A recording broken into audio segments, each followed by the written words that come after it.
சோழனுடைய மணிமுடி சோழனுடைய கனவிலே உணர்த்த அவன் அதுக்கு பிறகு எல்லாம் உணர்ந்து சிவாலயமாக மாற்ற வழிபாடு செய்து அப்பொழுது பாடினார் ஒரு பதிகம். அது பின்னாலே வருகிறது. நம்முடைய திருஞான சம்பந்த திருநாவுக்கரசு நாயனார் புராணத்தினுடைய 294 300வது பாடல் வரை விளங்குகிற ஒரு 7 பாடல்களிலே அந்த நிகழ்ச்சி சொல்லப்பட இருக்கிறது. எனவே இங்கே பழையாறைக்கு வருகிறார், நல்லூரிலிருந்து பழையாறைக்கு வருகிறார், பல தானங்கள் வழிபாடு செய்கின்றார். ஆனால் இங்கே எதுவும் பாடலை. பின்னாலே ஆனால் பல பணிந்து சொல்லூர்வன் தமிழ் பாடி என்றார் சேர்க்கிறார். இங்கேயும் பல பதிகங்களை பாடி இருக்கிறார். ஆனால் இது பொழுது பாடிய பதிகம் நமக்கு கிடைக்கல. பல பாடி வலஞ்சுழியை தொழுதேத்தி அடுத்து அங்கிருந்து திருவலஞ்சுழி அங்கே செல்கிறார். அங்கே வலஞ்சுழி வழிபாடு செய்து அங்கே பதிகம் பாடியதற்கு பின்னாலே அல்லூர் வெண் பிறை அணிந்தார் திருக்குடமுக்கு அணைந்து இறைஞ்சி. அல்லூர் வெண் பல் அல்லன்னா இருள், இருள் நேரத்திலே ஊர்ந்து வருகின்ற வெண்பிறை. இளவினுடைய தோற்றம் இரவு நேரத்துல தானே. அப்போ பிறைச்சந்திரன் எப்போ வரும்? இரவு நேரத்துல வரும். மாலை மயங்கி அதை சூரியனுடைய மறைவுக்கு பின்னாலே வரும். அதான் அல் ஊர் என்றால், அல் என்றால் இருள், இருள் வருவதற்கு முன்பாக ஊர்ந்து வருகின்ற வெண்பிறையை அணிந்தவராகிய பெருமான் எழுந்தருள் இருக்கிற திருக்குடமூக்கு என்னும் திருத்தலத்தை சென்றிறைஞ்சி அதற்கு பிறகு அங்கிருந்து நாலூர், தென் திருச்சேரை, குடவாயில், நரையூர், பாலூரும் இன்மொழியால் பாதனார் கடல் உறவி மேலூரி விடைக்கொடியார் மேவுமிடம் பலபாடி சேலூர் தன் பனை சூழ்ந்த தென் திருவாஞ்சியம் அமைந்தார் என்பதுவரை ஒரு தொடருடைய பாடல்கள். இப்ப நாம என்ன பண்ணணும்? பழையாறையில் அவர் பாடிய பதிகம் எதுவும் கிடைக்கல. அடுத்து வலஞ்சுழியை தொழுதேத்தி என்கிறார். திருவலஞ்சுழி தெரியும் நமக்கு எல்லாருக்கும். சுவாமிமலைக்கும் கொஞ்சம் கிழக்க இருக்கிற ஒரு திருத்தலம், காவிரி கரையோரம் உள்ள தலம். அதனுடைய வரலாறுலாம் ஏன் வலஞ்சுழி என்று பெயர் வந்ததெல்லாம் பற்றி நாம் சிந்தித்திருக்கிறோம். ஆதிசேடன் சிவனை வழிபாடு செய்ய விடுகிற பொழுது கீழே பிலத்திலிருந்து மேலே தரைக்கு வருகிற பொழுது ஒரு பெரும் பள்ளம் உண்டாக காவிரி சுருட்டி கொண்டு உள்ளே செல்ல, சுழித்து கொண்டு உள்ளே செல்ல, அப்பொழுது அசிரீரியாக ஒரு மன்னனோ அல்லது ஒரு முனிவனோ தன்னுடைய உயிரை பலியாக கொடுத்தால் மீண்டும் காவிரி வெளியே வரும் என்ற குரல் கேட்டு ஒட்டையூர் கோடீஸ்வரத்திலே இருந்த ஏரண்ட முனிவர் தன்னுடைய உயிரை கொடுப்பதற்கு முன்னே அந்த பிலத்துக்குள் தான் புக காவிரியானது பலமாக சுழித்துக் கொண்டு மேலே வந்தது. அதனாலே அதுக்கு பேர் பரஞ்சூழி என்று அந்த திருத்தலத்துக்கு பெயர் உண்டாயிற்று. இந்திரன் கடல் நுரையாய் வழிபாடு செய்து வழிபாடு செய்த விநாயகர் பெருமான் வெள்ளை விநாயகர், சுவேத விநாயகர் சொல்லுவாங்க, சுவேதவாரண விநாயகர். அந்த வெள்ளை விநாயகர் கோயில் இருக்கிறது. அங்கே உள்ள சிற்பக்கலை நிரம்பிய ஒரு அருமையான திருக்கோயில். அம்பாள் கோயிலும் சுவாமி கோயிலும் தனித்தனியாக அமைந்திருக்கிற அமைப்புடையது. காவிரியின் கரையோரத்தில் அமைந்திருக்கிற ஒரு அருமையான திருத்தலம். அந்த திருத்தலத்துக்கு சென்ற நம்முடைய நாவுக்கரச பெருமான் திருவலஞ்சூழி இறைவனை பணிந்து ஏத்துகிறார், தொழுது ஏத்துகிறார், வணங்கி ஏத்துகிறார், பாடுகிறார். பாடியதற்கு பின்னாலே அல்லூர் வெண் பிறை அணிந்தார் ஆகிய பெருமான் எழுந்தோடு இருக்கிற திருக்குடமூக்கு. திருக்குடமூக்கு என்றால் கும்பகோணம் என்று பொருள். இப்ப நம்முடைய மயிலாடுதுறையிலிருந்து தஞ்சை செல்கிற வழியிலே இடையில் இருக்கிற ஒரு தலம் கும்பகோணம். அந்த கும்பகோணத்துக்கு திருக்குடமூக்கு என்று ஒரு பெயர் உண்டு. அது பிரளயத்துல பெருமான் எல்லா ஆன்மாக்களையும் இந்த குடத்துல அந்த வரலாறு நாம் பின்னாடி பார்க்கலாம். அந்த திருக்குடமூக்கிலே 3 திருத்தலங்கள் இருக்கின்றன. கும்பகோணம் இன்றும் சைவ வைணவ ஆலயங்கள் நிரம்ப உடைய திருத்தலம், கோயில் மாநகரம் என்றே சொல்வார்கள். எப்படி நம்முடைய சைவத்துக்கு கும்பேஸ்வரம் கோயிலும் சோமேஸ்வரம் கோயிலும் அடுத்து கீழ்கோட்டம் என்று சொல்லப்படுகிற நாகேஸ்வரம் கோயிலும் சிறந்து பாடல் பெற்ற தலங்களாக விளங்குகின்றனவோ, அதே போலவே சக்கரபாணி கோயில், சாரங்கபாணி கோயில், ராமசாமி கோயில் என்று வைணவ திருத்தலங்களும் இங்கே சிறப்பாக விளங்குகின்றன.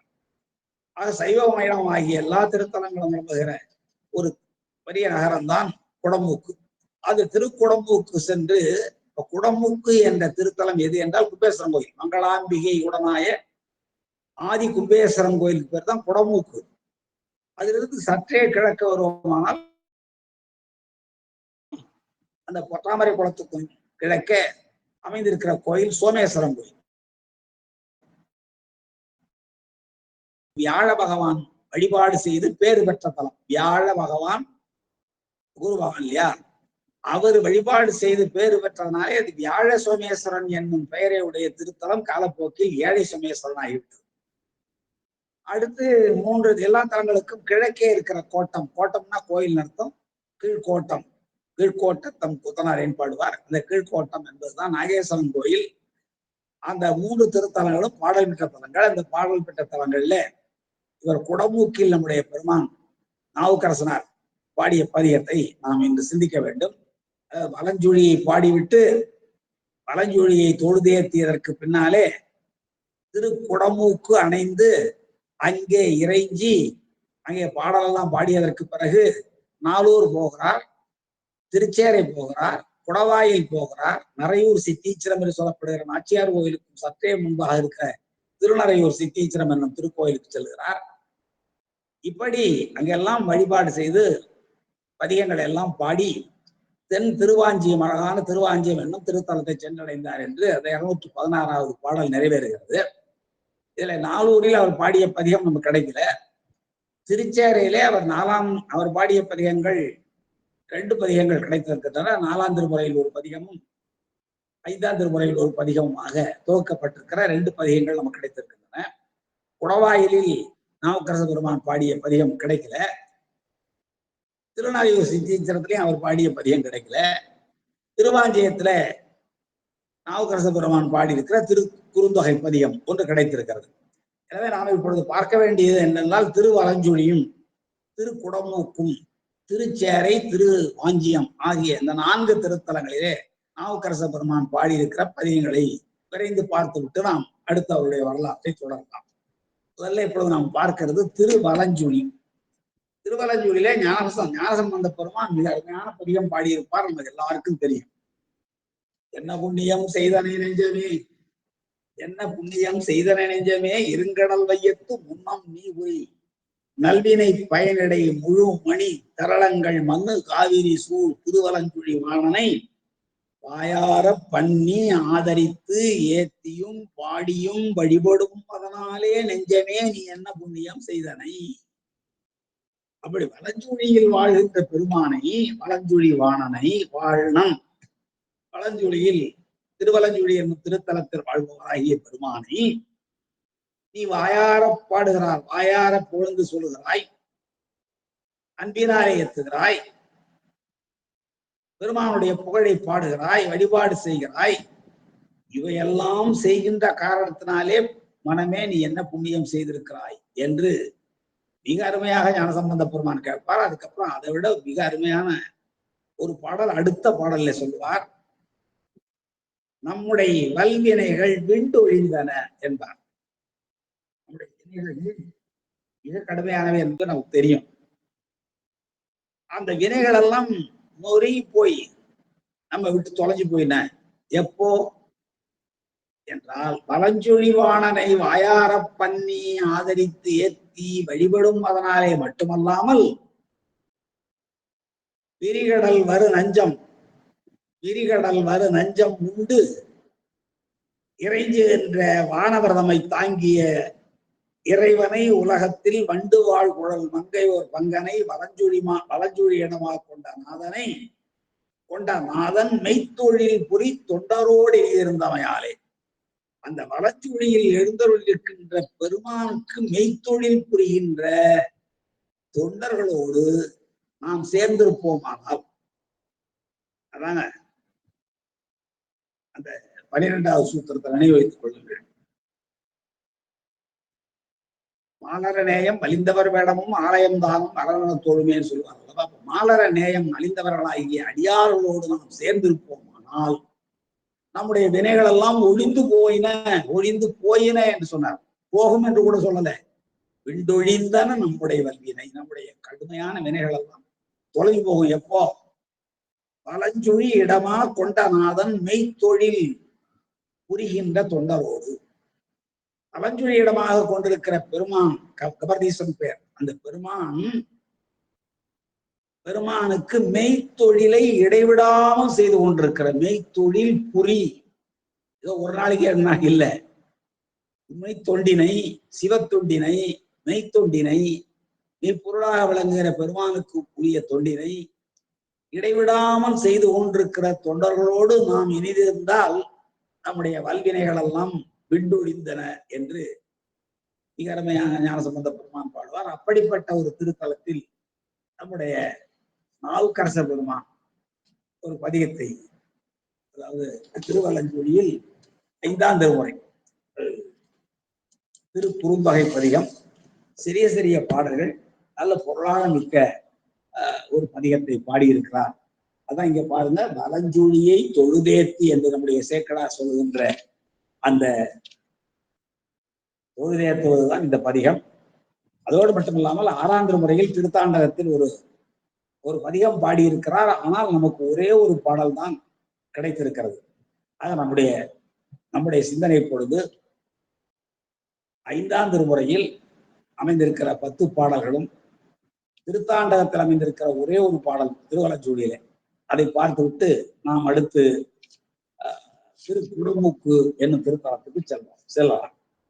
பாருங்க, திருவலஞ்சுழி 5ஆம் திருமுறையில் 66வது பதிகம், திருமுறை எண் 5 திருக்குறுந்தொகை, பதிகம் எண் 66 திருச்சிற்றம்பலம். பலஞ்சுழி காரண பெயர் சொன்ன முதல்ல பலமாக சுழித்து கொண்டு மேலேறி காவிரி வந்ததனாலே அந்த திருத்தலத்துக்கு வலஞ்சுழி என்று பெயர். ஏன் காவேரி வளமாக சுழிந்து மேலே வந்ததெல்லாம் முன்னாடியே நான் சொன்னேன். ஒரு பெரிய நிலம், ஒரு பெரிய பள்ளம் உண்டாயிற்று. ஆதிசேகரன் என்னும் அந்த நாக தலைவன் சிவனை வழிபாடு செய்வதற்காக நிலத்தின் வழியாக மேலே வந்ததனாலே ஒரு பெரிய பள்ளம் உண்டாக, அதன் வழியாக காவிரி உள்ளே புகுந்து சுருட்டி கொள்ள தன்னை யாராலும் பலியிட்டுத்தான் வெளியே கொண்டாட முடியும் என்ற நிலைவருகிற பொழுது கொட்டையூர் கோடீச்சரத்துல ஏரண்ட முனிவர் என்ற முனிவர் இருந்தார். ஏரண்டம் என்றாலே கொட்டை ஆவணக்கு விதை என்பதுதான் பொருள். அதனாலதான் இவர் கொட்டையூர்னு பேரு. சுவாமி பேர் கோடிலிங்கன்னு பேரு, கோடீஸ்வரன். இங்க போய் பாத்தீங்கன்னா அந்த கோடிலிங்கம் அந்த சாமி மேல இருக்கும். அவ்வளவு சின்னதா இருக்கும், ஒரு பலாப்பழம் போல. அந்த கொட்டையூர் கோடீஸ்வரத்தில் இருக்கிற ஏரண்ட முனிவர் நிலத்துக்குள் புகுந்து காவிரியை மேலெழச் செய்வார். அப்பொழுது காவிரி பலமாக சுழன்று மேலே வரும். அதனாலதான் அந்த ஊருக்கு பேர் வலஞ்சூழி என்று பெயர் வந்தது. அந்த வலஞ்சூழியில் நம்முடைய நாவுக்கரச பெருமான் பாடிய பதிகத்தை பார்க்கிறோம். ஓதமார் கடலின் விடம் உண்டவன் பூதநாயகன் பொற்கையிலைக்கு இறை மாதோர் வாகன் வலஞ்சூழி ஈசனை பாதம் ஏத்த நம் பாவம் பறையும். நம்முடைய பாவங்கள் எல்லாம் ஒழியுங்கிறார். அவர் எப்படி விண்டொழிந்தன வல்வினேன்னு சொன்னாரோ அது போல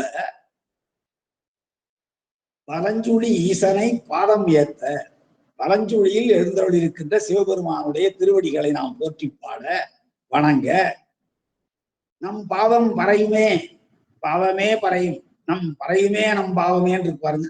அப்படியே கொஞ்சம் மாத்துங்க, நம் பாவம் பறையுமே, நம்முடைய பாவங்கள் எல்லாம் குறையும். அந்த வலஞ்சூழிநாதன் எப்படி இருக்கிறாரு? ஓதமார் கடலில் விடம் உண்டவன். ஓதம்னா நீர் என்பது பொருள். இந்த இடத்துல நீர் நிறைந்த கடல் இல்லை, அது பார்க்கடல். பார்க்கடலைத்தான் கடைந்தார்கள் தேவர்களும் அசுரர்களும். அந்தாரமலையை மத்தா போட்டு வாசுகிய நானா போட்டு கீழே தாங்குவதற்கு ஆமையோட வச்சு தலைப்பக்கம் அசுரர்களும் வால்பக்கம் தேவர்களும் பிடித்து கடைய நஞ்சு வந்தது. கடலில் இருந்து தோன்றிய ஒரு ஆழம் வாசுகி கக்கிய ஆழமும் ஆலாரம் என்று விஷம் வந்தது. அந்த விடத்தை உண்டவன் நம்முடைய பெருமான் என்று சொல்றார். ஓதமார் கடலின், ஓதம் என்பது இந்த இடத்துல நீர் என்று பாலாக உணர வேண்டும். பார்க்கடலில் எழுந்த விடம் உண்டவன், விடத்தை உண்ட பெருமான். பூதநாயகன், பூதநாயகன் புண்ணியமூர்த்தி என்றெல்லாம் பாடல்கள் வரும். ஐம்பெரும் பூதங்களுக்கும் தலைவனாக இருக்கிறவன், ஐம்பெரும் பூதங்களாக இருக்கிறவன். ஏன்னா இப்போ நீங்க அட்டமூர்த்த வடிவம் நடத்தினா நிலம், நீர், தீ, வழி, வெளி, சூரியன், சந்திரன், யமானன் எல்லாம் சேர்ந்ததுதான் பெருமான் அட்டமூர்த்த வடிவம். அதோட இல்ல, இந்த 5 பூதங்களாகவும் பெருமான் விளங்குகிறான். நிறைய இடங்கள்ல படிக்கிறோம். அதோடு மட்டுமில்லாமல் பூதம் என்றால் நாம் எல்லாம் சேர்ந்தான். பூத பரம்பரை புலிய புனிதமாய் வளர்ந்தெடுது. அதனால பூத பரம்பரை என்பது எல்லா உயிர்களும். அப்போ பூதநாயகன் ஐம்பூதங்களுக்கும் தலைவன், ஐம்பெரும் பூதங்களுக்கும் தலைவன், நம்மை போன்ற அம்மாக்களுக்கும் தலைவன். ஒரு கையிலை கீரை பொன்மயமான கைலை என்னும் அந்த மலைக்கு இறை தலைவன். மாதோர் பாகன் அடையாளம் நன்றாக நமக்கு காட்டுகிறார். இப்படியெல்லாம் அடையாளங்களை உடைய நஞ்சை உண்டவன் பூதநாயகன், பொன்மயமான கைலைக்கு இறைவன் தலைவன், மாதோர் பூரன், மாதோர் பாகன், உமையம்மை பாகமாக கொண்டிருக்கிறவன். அவன் யார் என்றால் வலஞ்சுழி ஈசன். அந்த வலஞ்சுழி ஈசனாகிய பெருமானுடைய பாதம் ஏத்த திருவடிகளை நாம் போற்றி புகழ, திருவடி சிந்தனையை கொண்டிருக்க, எப்பொழுதும் திருவடி சிந்தனையோடு இருப்போம். ஆனால் நம் பாவம் பறையுமே. நம்முடைய பாவங்கள் எல்லாம் அது என்ன சஞ்சிதமா இருக்கலாம், அனுபவித்துக் கொண்டிருக்கிற பிராரத்தமாக இருக்கலாம், எல்லாம் தொலைந்து போகும் என்பது இந்த முதல் பாடலில் நாவுக்கரசர் நம்ம காட்டுகிற உபதேசம். அடுத்து பாருங்க, கைலைநாதன் கருத்தவர் முப்புறம் எயில்கள் தீயழ வெல் பல வித்தகன். பெருமானை சொல்லுகிற பொழுது எப்படிலாம் ஏனென்றால் அவ்வளவு ஆற்றலையும் பெருமானிடந்து பெற்றவர் நாவுக்கரசர் பெருமான். நீற்றறையில் 7 நாள் இருக்க முடிந்தவர், நஞ்சு உண்டவர் பெருமானை போலவே, கொல்லும் யானையை பணியை செய்தவர், கல்லில் மிதந்தவர். இதுக்கெல்லாம் வலிமை வேண்டும். இதனால் இந்த வலிமை கிடைத்தது என்றால் ஒரு வெல் பல வித்தகனை எப்பொழுதும் வழிபாடு செய்து கொண்டே இருந்தமையினாலே அந்த வலிமை இவருக்கு வந்தது. பாருங்க, கைலைநாதன் சென்ற பாடல்ல சொன்ன ஒரு கைலைக்கு இறை கைலைநாதன் கருத்தவர் புறம் எயில்கள் தீயழ வெல் பல வித்தகன். கருத்தவர்னா கோபித்தவர்கள், சினந்தவர்கள். முன்னாடி ஒண்ணு கருப்பும் சிவப்பும் வெகுளி பொருளன் நான் சொல்லியிருக்கிறேன் தொல்காப்பியத்துல. அவன் முகம் கருத்தான், முகம் சிவந்தான் என்றெல்லாம் வந்தால், முகம் கருத்தான் என்றாலோ முகம் சிவந்தான் என்றாலோ கோபம் கொண்டான் என்பது பொருள். அப்ப கருத்தவர் முப்புறம் என்றால் சினந்தவர்களாகிய முப்புற அரக்கர்கள், தேவர்களையும் மற்ற உயிர்களையும் கோபம் கொண்டு அழித்தவர்கள். அவ்வாறு கருத்தவர்களுடைய முப்புறமாகிய எயில்கள் கோட்டைகள், அந்த 3 கோட்டைகளையும் தீயழ தீப்பற்றி அழிந்து பொடியாக போகுமாறு வெல்லுகின்ற வலிமையுடைய வித்தகன், சதுரப்பால் உடையவன் நம்முடைய பெருமான். பெருமானுடைய திறமைகளில் அது உண்டு. அப்புறம் அவர் எங்கே இருக்கிறார்? மயில்கள் ஆளும் வலஞ்சுழி ஈசனை. மயில்களெல்லாம் ஆளுகின்ற நல்ல சோலைகள் நிறைந்த காவிரி ஆற்றங்கரையில நல்ல இயற்கை வளம் நிறைந்திருக்க பகுதி. எனவே மயில்களெல்லாம் அசைகின்றன, ஆடுகின்றன, தொகை விரித்து ஆடுகின்றன. மயில்கள் ஆளும் வலஞ்சுழி ஈசனை, ஈசன் ஈசன் என்று சொல்ல பார்த்தீங்கன்னா ஒவ்வொரு பாடல்லையும் ஈசன் என்றால் ஐஸ்வர்யம், எல்லா செல்வங்களையும் தனக்கே உரியவன் என்பது பொருள். அப்படிப்பட்ட ஈசனை பயில்கிறார் சிலர் பாவி தொழும்பரே. சில தொழும்பர், சில அடியார் என்று சொல்லிக் கொள்கிறார்கள். ஆனாலும் கூட இப்படிப்பட்ட தன்மைகளே உள்ள பெருமானை அவர்கள் பயிலவில்லை, வழிபாடு செய்யவில்லை என்று வருத்தப்படுகிறார். அடுத்த 3வது பாடல், இளைய காலம். நல்ல புரிதல். மயில்கள் ஆளும் வலஞ்சுழி ஈசனை சிலர் பயில்களாருங்க. அடியவர்கள் தோட்டத்தோடு இருக்கிறார்கள், அடியவர்களாக இருக்கிறார்கள். பெருமானுடைய முழுமையான ஆற்றலை உணராமல் சிலர் போகிறார்கள். அவர்கள் தொண்டர்களாக இருந்தாலும் கூட அவர்கள் பெருமானால் ஏற்றுக்கொள்ளப்படுகிற அளவுக்கு தகுதியுடையவர்களாக, தொண்டு புரிவர்களாக இருந்தாலும் கூட அவர்களும் சிலர் பயிலாமல் இருக்கிறார்கள், பெருமானுடைய புகழை அறியாமல் இருக்கிறார்கள், போற்றாமல் இருக்கிறார்கள் என்று தோற்றத்தோடு சிவ வழிபாட்டில் இருக்கிற சிவ தோற்றத்தோடு இருக்கிறவர்கள் கூட அப்படி சிலர் இருக்கிறார்கள் என்று. தொழும்பர்கள் என்றால் ஆளானவர்கள், தொண்டர்கள் என்னெல்லாம் பொருள். அப்படி உள்ளவர்களும் கூட பெருமானை பற்றி சிலர் தெரியாமல் இருக்கிறார்கள் என்று வருத்தப்படுகிறார். காரணம் என்னன்னா, அந்த கருத்தவர்களாகிய முப்புற அரக்கர்களே ஒரு காலத்துல சிவ வழிபாட்டில் இருந்தவங்க தானே. அவர்களது சிவ வழிபாடு விட்டு வழிவியதனாலே தானே பெருமானாலே வெல்லப்பட்டார்கள், கொல்லப்பட்டார்கள், எரிக்கப்பட்டார்கள். எனவே அதை போன்றவர்கள் இப்படிப்பட்ட நிலை எய்துவார்கள் என்பதுதான் குறிப்பு. அடுத்து பாருங்க, முக்கியமான பாடல், அது மேல பாடல். இளைய காலம் எம்மானை அடையலாம். இளைய காலம் நம்ம ரொம்ப பேர் அப்படித்தான் இருக்கிறாங்க. என்ன வயசாயிடுச்சு, பின்னாடி பார்க்கலாம். திருக்கோயில் வழிபாடை பின்னாடி பார்க்கலாம். ஏன்னா திருக்கோயில் வழிபாடு என்பதே ஓய்வு பெற்றவர்களுக்காக ஒதுக்கிவிட்டது போல சிலர் எண்ணுகிறார்கள்.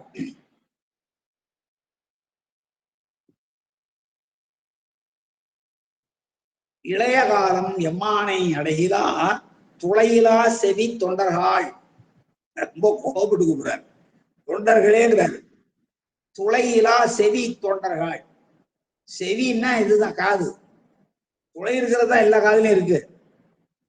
துளை இருக்கு. ஆனால் புற ஒலிகளை கேட்பன எல்லாம் காதுகளாகிவிடாது. கேட்பினும் கேளா தகையவே கேள்வியால் தோற்கப்படாத செவி என்பார் வள்ளுவர். கேள்வி என்ற அதிகாரத்துல கேட்பினும் கேளா தகையவே, நம்முடைய காதுகள் புற ஒலியை கேட்கின்ற ஆற்றல் உடையனவாக இருந்தாலும், எங்கேயோ இடி இடியுது காதல விழுது, மழை பெய்யுது காதல விழுது, பேருந்து போகிறத காதல விழுகிறது, இந்த ஒலியெல்லாம் கேட்கின்ற ஆற்றல் இருக்கிறது, எனவே என்னுடைய காது செவிட்டு காது இல்லை என்று சொல்லாதீர்கள். கேள்வி செல்வத்தாலே துளைக்கப்பட்டால்தான் அது காது. திருவள்ளுவர் சொல்றார். மற்றபடி கேட்பினும் கேளா தகையவே, புற ஒலிகளை கேட்டாலும் கூட அது கேளாத செவிட்டு தன்மையுடையனவே. எப்போ கேள்வியால் தோற்கப்படாது. தோற்கப்படுதல்னா துளைக்கப்படுதல். எதாலே என்னுடைய செய்தி துளைக்கப்பட வேண்டும் என்றால், அறிவு, கல்வி, அறிவு, ஒழுக்கங்களில் சிறந்த சான்றோர்கள் கூறுகின்ற நல்லறிவுரைகளை கேட்டு கேட்டு கேட்டாதான் கேள்வி செல்வம். அப்படிப்பட்ட கேள்வி செல்வத்தினாலே துளைக்கப்படாத செவிகள் புற ஒலிகளை கேட்பதாக இருந்தாலும் அவை செவிட்டு செவிகளே என்பது வள்ளுவருடைய கருத்து. அதே போல இங்கே நான் பெருமானுடைய புகழை சொல்லுகிறேன், கேளாத தொண்டர்களே. அது சொல்றாரு பாருங்க. துளையிலா செவி தொண்டர்கள், துளையிலா செவி. நான் இவ்வளவு சொல்லுகிறேன், இவ்வளவையும் கேட்டு புற ஒலியை கேட்கின்ற நீங்கள் பெருமானுடைய புகழை நான் சொல்ல சொல்ல கேட்காமல் இருக்கிறீர்களே. எனவே கேள்வியினாலே துளைக்கப்படாத செவியுடைய செவிடர்களே, செவிடர்களே சொல்லாம தொண்டர்கள் என்று அழைக்கிறார். எப்போ வழிபாடு செய்ய தொடங்க வேண்டும் என்றால் இளைய காலத்தில் தொடங்க வேண்டும். இளைய காலம் எம்மானை, எம் தலைவனை, எம் பெருமானை. இளமையாக இருக்கிற பொழுதே முதுமையில் போய் பார்த்துக் கொள்ளலாம் என்று நினைக்காங்க. நிச்சயமா அந்தறிவாம் என்னாத அறம் செய்கன்னு சொல்றது மாதிரி, மற்றது குன்றுங்கால் குன்றாத்துணை என்பது மாதிரி இளம்பருவத்திலே எல்லாம் செய்யுங்க. அப்படியே இளையான் அடக்கம் அடக்கம் கழிப்புகள் இல்லாதான் கொடைய கொடை பயன்பார். அடக்கம்னா எப்போ அடங்கணும்னா இளைய காலம் என்பது எது?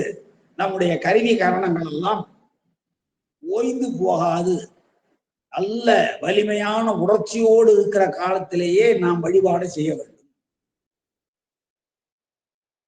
காலமேக புலர் ஒரு அருமையான பாடல் பாடுவார். எண்களை அடிப்படையாக வைத்து காஞ்சிபுரத்து ஈசனை வழிபாடு செய்யுங்கள் என்பதற்கு எண்ணலங்காரம் உள்ள ஒரு பாடலை பாடுவார் காலமேக புலவர். அது தனிப்பாடல் திரட்டில அமைந்திருக்கிற ஒரு பாடம். நண்பர்கள் பலர் அறிந்திருக்க கூடும்.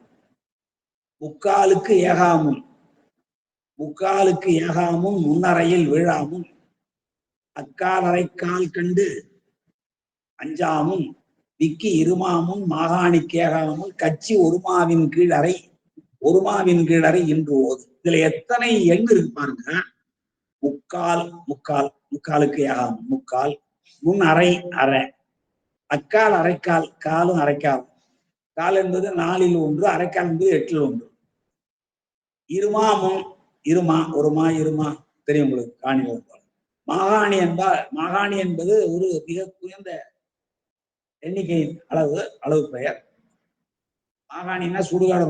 இரு குரல் பட பாடியிருக்கிறார். இந்த பாட்டுக்கு என்ன பொருள் என்றால், முக்காலுக்கு ஏகாமுன் என்றால், முக்கால்னா 3 நாள் இல்ல. முக்காலுக்கு ஏகாமுன்னா வயசானவன் நம்ம என்ன பண்ணுவோம், 2 காலோடு நடக்கிறோம்னா 3வது ஒரு காலை தேடுவோம். இருக்கல் உடை ஒளி ஊற்றுக்கோள் அற்ற ஒழுக்கமுடையார் தைச்சொல் என்று ஊன்றிக் கொள்வதற்கு ஒரு ஊன்றுகோல் தேவை. அப்பொழுது 3வது காலாயிடும். அப்ப சொல்றாரு காலமேக புலவர், முக்காலுக்கு ஏகாமும், 3வது காலாக ஒரு கோல் ஊன்றி நடக்கின்ற அந்த முதுமை பருவத்துக்கு முன்னாலேயே, இப்ப இளைய காலம் சொல்றாருல்ல, அடித்த பாருங்க. முக்காலுக்கு ஏகாமும் முன்னறையில் வீழாமும், முன் அறை இல்ல, முன் நரையில் வீழாமும். நிறையெல்லாம் தோன்றி முதுமை பருவம் வருவதற்கு முன்பாக அக்காலரை கால் கண்டு அஞ்சாமும். அக்கால் அரைக்கால் முதல்ல அக்கால் அரைக்கால் என்று ரெண்டு எண்ணு பெயர் இருக்கு. ஆனா அக்காலரை கால் கண்டு அஞ்சாவும் என்றால் அந்த காலன் நம்மை அச்சப்படுத்துவதற்கு முன்பாக, மரண பயம் தோன்றுவதற்கு முன்பாக விக்கி இருமாமும். விக்குதல் என்று தொடையில ஏற்படுகிற விக்கு, விக்குள் நாச்சற்று என்று சொல்லும்ல, அது போல இருமாமும்.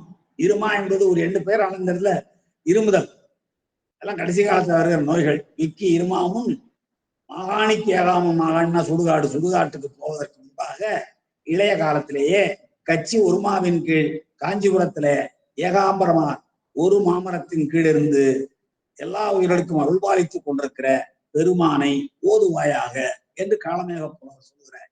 இக்கால பாடல் போலவே நம்முடைய நாவுக்கரச பெருமான் சொல்லுகிறார். இன்னும் நிறைய பதிகள் இருக்கு. இன்று நன்று, நாளை நன்று, என்று நின்ற நம்முடைய ஞானசம்பந்த பெருமான் திருக்கோடிகால பாடுவார்.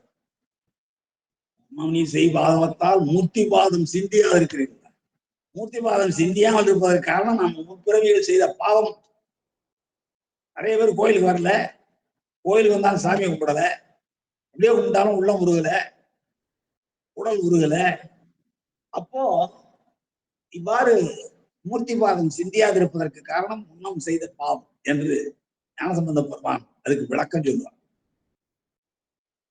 அதோட இல்ல, பின்னடியே நின்று கொண்டிருக்கிறான் யமன். இன்றுகொல் அன்றுகொல் ஏற்றுகொல் என்றாது பின்றையே நின்றது குற்றம் என்றெண்ணி. யமன் பின்னடியே நின்று கொண்டிருக்கிறான்.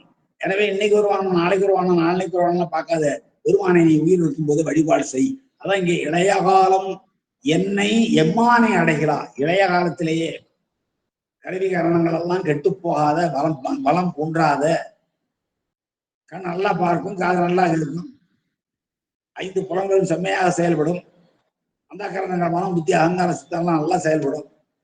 அப்படி கருவிகரணங்கள் எல்லாம் செம்மையாக செயல்பட்டு கொண்டிருக்கிற அந்த இளைய காலத்தில் எம்மான் ஆகிய பெருமானை அடையிலாத துளையிலா செவி, நாங்கள் இவ்வளவு சொல்லியும் கூட கேட்காத செவிட்டுத்தன்மையுடைய செவியை பெற்றிருக்கிற தொடர்களே, உடல் வளையும் காலம். வளையும் காலம் என்ன? முதுமை காலம். எப்படி வேல் கண்கள் கோல் கண்ணால் ஆவாள். ஒரு பாடல் நம்முடைய சங்க இலக்கிய பாடல்ல அருமையா சொல்லுவாங்க. ஒரு தலைவரிடம் தோழி சொல்கிறாள், இப்பொழுது இவள் வேல் கண்ணள், வேல் போன்ற கண்ணை உடையவள் என்று நீ போகிறாயே, இவள் ஒரு காலத்தில் கோல் கண்ணல், 3வது காலாகிய கோல் ஒன்றுகிற தன்மை உடையவள் ஆவாள். அப்பொழுதும் நீத்தல் ஓம்புமதி பூக்கள் கூட இவளை விட்டு பிரிந்து விடாதே. அண்ணாந்தேந்திய வதமுலை தளரினும் நன்னெடுங்கூந்தல் நரைவொடு முடிப்பினும் என்று ஒரு தோழி தலைவனுக்கு அறிவுரை சொல்வது போல ஒரு பாடம். அப்போ வளையும் காலம் என்பது நம்முடைய உடம்பு பூன் விழுந்து வளைந்து போகிறது முதுமை காலத்தில் தானே. இளைய காலத்தில் எம்மானை அடையிலாத துளையிலா செவி தொண்டர்கள் உங்களுடைய உடல் வளையும் காலம், அதாவது முதுமை பருவம் உடம்பு வளைகின்ற காலம் வருவதற்கு முன்பாக, வளையும் காலம் வருவதற்கு முன்னர் என்ற ஒரு சொல்லை நாம் வருவித்துக் கொள்ள வேண்டும். வருவதற்கு முன்னாக வலஞ்சூழி ஈசனை, வலஞ்சூழியில் எழுந்தருக்கின்ற பெருமானை கலைகனாக, கலைகன்னா இடுக்கண்களை போக்குகின்ற பற்றுக்கோடாக, கலைகன் பற்றுக்கோடு, நாம் பிடித்துக் கொள்ளுகின்ற பற்று எதுவாக இருக்க வேண்டும் என்றால் பற்றற்றான் பற்றாக இருக்க வேண்டும் என்றார் வள்ளுவர் அல்லவா. அப்படி பற்றுக்கோடாக கருதி பெருமானை தியானம் செய்து, நீர் உய்மினே நீங்கள் இந்த பிறவியிலிருந்து விடுபட்டு பெருமானுடைய திருவுருள் ஞாபகத்தில் சென்று சேர்வீர்களாக. இணைய காலம் எம்மானை அடையிலாத துளையிலா செவி தொடர்களே, உங்கள் உடல் வளையும் காலம் வருவதற்கு முன்பாக ஈசனை நீங்கள் கணைகளாக கொண்டு உங்களுடைய இடுக்கண்களை களைபவராக பற்றுக்கோடாக கொண்டு உய்தி பெறுவீர்களாக என்று இந்த 3வது பாடல் மிகச்சிறிய பாடலாக இருந்தாலும் எவ்வளவு ஆழமான பொருள் அமைந்திருக்கிறது. இப்படிப்பட்ட திருமுறை பாடல்கள் நிரம்ப இருக்கிறது. இவருடைய திருமந்திரத்தில் இருக்கிறது, நவசம்பந்த பெருமானுடைய பிரியங்கள் இருக்கிறது, நிலையாமை பற்றி எல்லோரும் பாடியிருக்கிறார். அடுத்து 4வது பாடல், நரைகொள் பூம்புணல் கொண்டு எழும் ஆணிக்காய் குறைவிலா கொடுங்கூற்று உதைத்திட்டவர். வலிமை குன்றாத உடுமையான கூற்றை தன்னுடைய காலால் உதைத்தவன் நம்முடைய பெருமான். எதுக்காக வச்சாரு? நரைகொள் பூம்புணல் கொண்டு எழு மாணிக்காய். பிரம்மச்சாரி ஒருத்தன் மார்க்கண்டேயர். அவன் நாள்தோறும் நரைகொள் பூம்புணல் கொண்டு நல்ல மனம் வீசுகின்ற மலர்களையும் புனலையும் கொண்டு வர்றான். எங்க இருந்து? சுரங்க வழியா போய் காசியில இருந்து கங்கை தீர்த்தத்தை கொண்டு வர்றான் நாள்தோறும். திருக்கடவுர் வரலாறு பார்த்தா தெரியும். அந்த பிஞ்சிலம் என்ற மல்லிகை கூட அந்த நீர்வழி வந்ததுதான். அங்க தலைமரம் திருக்கடவுர்ல. ஒரு திருத்தலத்துக்கு நாம் செல்கிற பொழுது அங்க இருக்கிற தலைமரம் என்ன, அங்க இருக்கிற திருக்குளங்கள், தீர்த்தம் எவை, பெருமானுடைய திருநாமத்துக்கு என்ன பெயர்கள், என்ன பொருள், திருமாட்டியினுடைய என்ன பெயருக்கு காரணம் என்ன என்றெல்லாம் சிந்திக்க வேண்டும். நாம் ஏதோ வேண்டுதலை மட்டும் செய்கிறோம். திருக்கோயிலுக்கு செல்கிறோம், வழிபாடு செய்கிறோம். இது ஞானசம்பந்த பெருமான் பாடி இருக்கிற ஊரு, எனவே நாமும் போய் பாடுவோம், நமக்கு ஏதாவது புண்ணியம் கிடைக்காதா என்று பயன் கருதுகிற காமிய வழிபாடுதான் நம்மளும் காணப்படுகிறது. ஒரு திருக்கோயிலுடைய சிறப்பு முழுவதும் இப்போ இந்த திருக்கடவுர்ல தலைமரமாக இருக்கிற பிஞ்சலம் என்ற ஒரு வகையான மல்லிகை கங்கை நீரோடு வந்தான்னு சொல்வார்கள். இந்த கங்கை நீரை நாள்தோறும் கொண்டு வருவானாம் அந்த பிரம்மச்சாரி ஆகிய மார்க்கண்டேயர். எப்படி சுருங்கை வழியாக போய் கொண்டு வருவாங்க. அதான் இங்க நரைகொள் பூம்புணல் கொண்டு நல்ல மனம் வீசுகின்ற புதிய பூக்களையும் நீரையும் கங்கை நீரையும் கொண்டு எழுகின்ற சுரங்கத்திலிருந்து மேலெழுந்து வருகின்ற மாணிக்காய் பிரம்மச்சாரிக்காக குறைவிலா கொடுங்கூற்று, அவனை பிடிப்பதற்காக வந்த வலிமை குன்றாத கொடிய கூற்றுவனை உதைத்திட்டவன், காலாலே உதைத்தவன். ஏனென்றால் சிவ வழிபாட்டை இருக்கிறவனை எவன் கிட்டே நெருங்கக்கூடாது என்பது விதி. நமக்கு தெரியும், நாவுக்கரசர்லாம் பாடி இருக்கிறார்.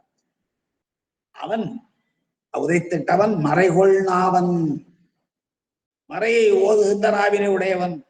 ஓதாது உணர்ந்த பெருமான் என்றாலும் மறையை நமக்கு சொல்லித் தந்தவன் அவர்தான். அவர் வலஞ்சுழி மேவிய இறைவன் அவர்தான். வலஞ்சுழி என்னும் திருத்தலத்தில் பொருந்த அருள்வாளித்துக் கொண்டிருக்கிற இறைவர். அவரை இனி என்றுகொள் காண்பதே, என்று காண்பது, அப்படிப்பட்ட பெருமானை நான் எப்பொழுது காண்பது என்று இதை நீங்க அகத்துறையாக கூட வைத்துக் கொள்ளலாம்.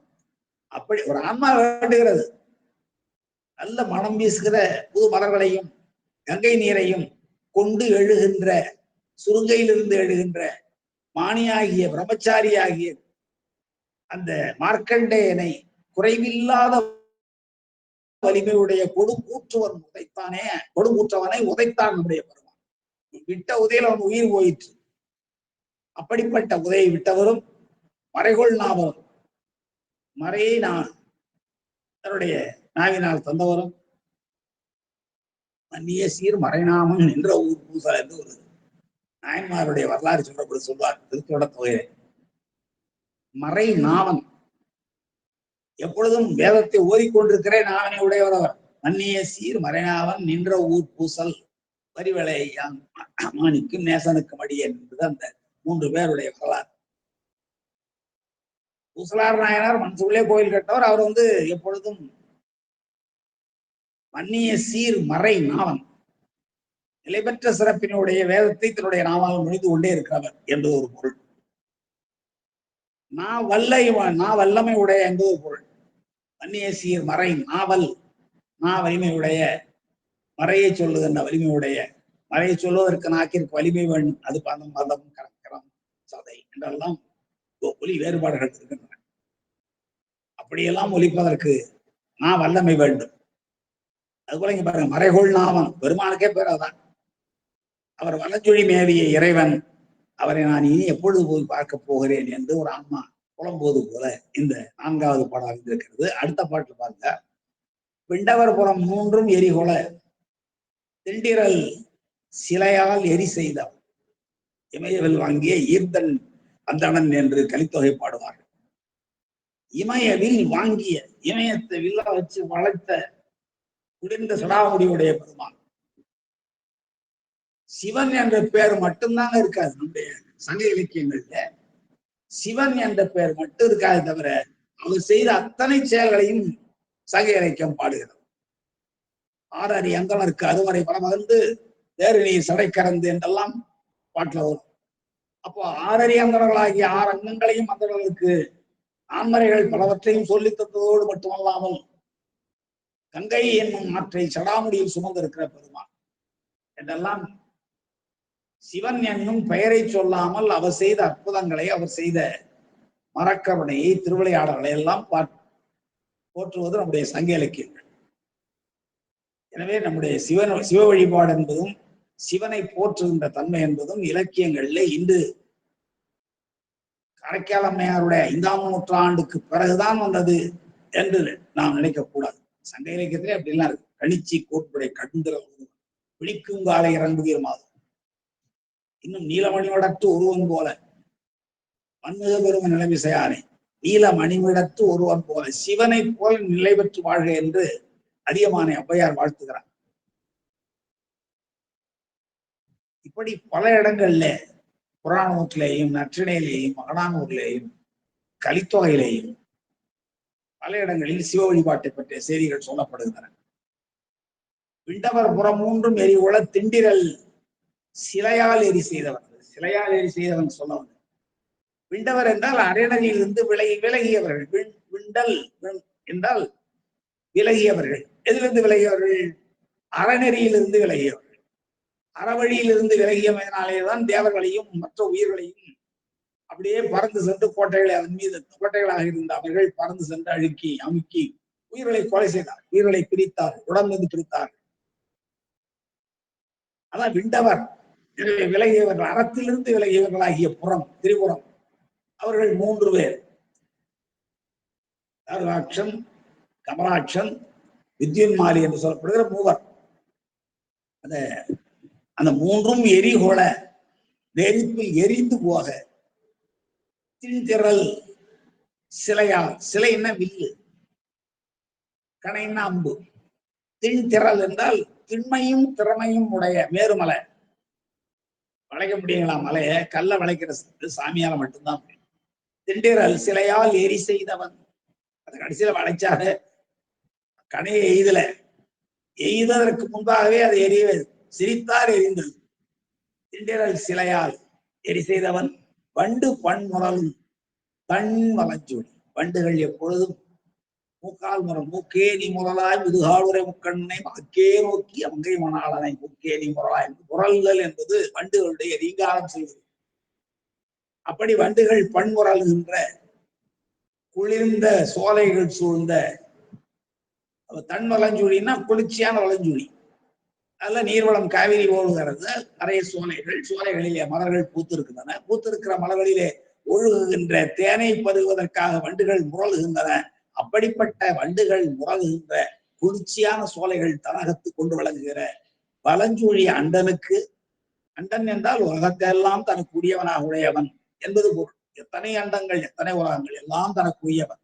அந்த அண்டனுக்கு அடிமை திறத்தாவனே. அப்படிப்பட்ட பெருமானுக்கு நான் எப்பொழுதும் அடிமை. சித்தாந்தமே சொல்லும், உயிர் எல்லா நிலையிலும் பெருமானுக்கு அடிமைதான். அது பெத்த நிலையில் இருந்தாலும் சரி, முத்தி நிலையில் இருந்தாலும் சரி, உயிர் அடிமையானதுதான். அதான் இங்கே சொல்கிறார், அண்டனுக்கு அடிமை திறத்தாவனே என்று பெருமானுடைய திறனை இந்த பாடலிலே பேசுகிறார். அரணடி, அரண் பெருமை, அரண் அடிமை திறம். விண்டவர் புறம் 3 எரிகோள திண்டிரல் எரியால் திண்டிரல் சிலையால் எரி செய்தது. திண்மையும் திறமையும் மிக்க அம்பினாலே எரித்தவன் யாரு? மாவுடைய பெருமான் தான். வண்டு பன்முரலும் தன் வலஞ்சுழி அண்டம் என்றால் பெருமான், எல்லா உலகங்களுக்கும் தலைவர். அவருக்கு அடிமை திறத்தை நான் விளங்க விடுகிறேன் என்பது சொல்வதனாலே இது பெருமானுடைய புகழை பாடுகிற பகுதி. அடுத்த பாடல்ல அடியார்களுடைய புகழை பாடுகிறார். படங்குள் பாம்போடு பால்மதி அஞ்சடை அடங்க வாழவெல்லாம் உம்பர் தம்பிரான் மடந்தை பாகன் வலஞ்சூழியான் அடி அடைந்தவர்க்கு அடிமை திறத்தாவனே என்று பெருமானுடைய திருவடியை யார் அடைகிறார்களோ அவர்களுக்கு நான் அடிமையாக விரும்புகிறேன்.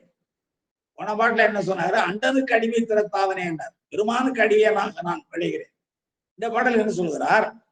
வலஞ்சூழியான் அடி அடைந்தவர்க்கு, திருவலஞ்சுழி என்னும் திருத்தலத்திலே எழுந்தருளி அருள்வாளித்துக் கொண்டிருக்கிற அந்த கபர்தீஸ்வரர் என்னும் பெருமான், அவருடைய திருவடியை அடைந்தவர்கள், அவருடைய திருவடியை அடைந்து அருள் பெற்றவர்கள், அவர்களுக்கு நான் அடிமை திறப்பாகன் என்று மிக அழகாக சொல்கிறார். இந்த பாடம் படங்கொள் பாம்போடு பெருமான் எப்படி இருக்கிறாரா? படங்கொள் பாம்போடு, படம் எடுத்து விளங்குகின்ற பாம்போடு, பால் மதி, பால் போன்ற நில ஒளியை வீசுகின்ற திங்களையும், அஞ்சடை, இவற்றையெல்லாம் அழகிய சடாமொழியிலே கொண்டிருக்கிற அடங்க வாழவல்லாம், எல்லாம் அடங்கி வாழ்தான், ஒன்னும் அடங்காது. நம்மாலே கட்டுப்படுத்த முடியாத கங்கையையும் திங்களையும் பாம்பினையும் எல்லாம் அடங்க, எல்லாம் அடங்க என்றால் எல்லாம் ஒரு சேர வாழ வல்லான், அவற்றையெல்லாம் வாழ வைக்கும் வல்லமை உடையவன். ஒன்னொன்றுக்கு பாம்பும் மதியும் பகை, இப்படி பகையெல்லாம் ஒன்றாக வழங்குகிறது.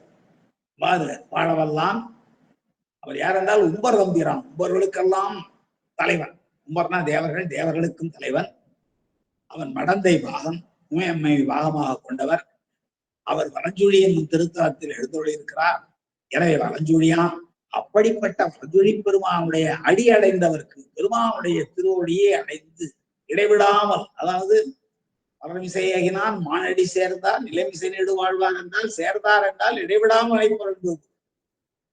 அவ்வாறு வலஞ்சூழியானுடைய அடியை இடைவிடாமல் யார் நினைக்கிறார்களோ அப்படிப்பட்ட அடியவர்களுக்கு நான் அடிமை திறத்தாகும். நிறைய பாடல்கள் நாவுக்கரசே பாடித்தார் அடியவர்களுக்கு அடிமை. முன்னவன் உலகுக்கு முழுமணி பொன்னவன், ஒரு பாடலை சொல்கிறார் ஐயா திருமுறைகளாகவும்.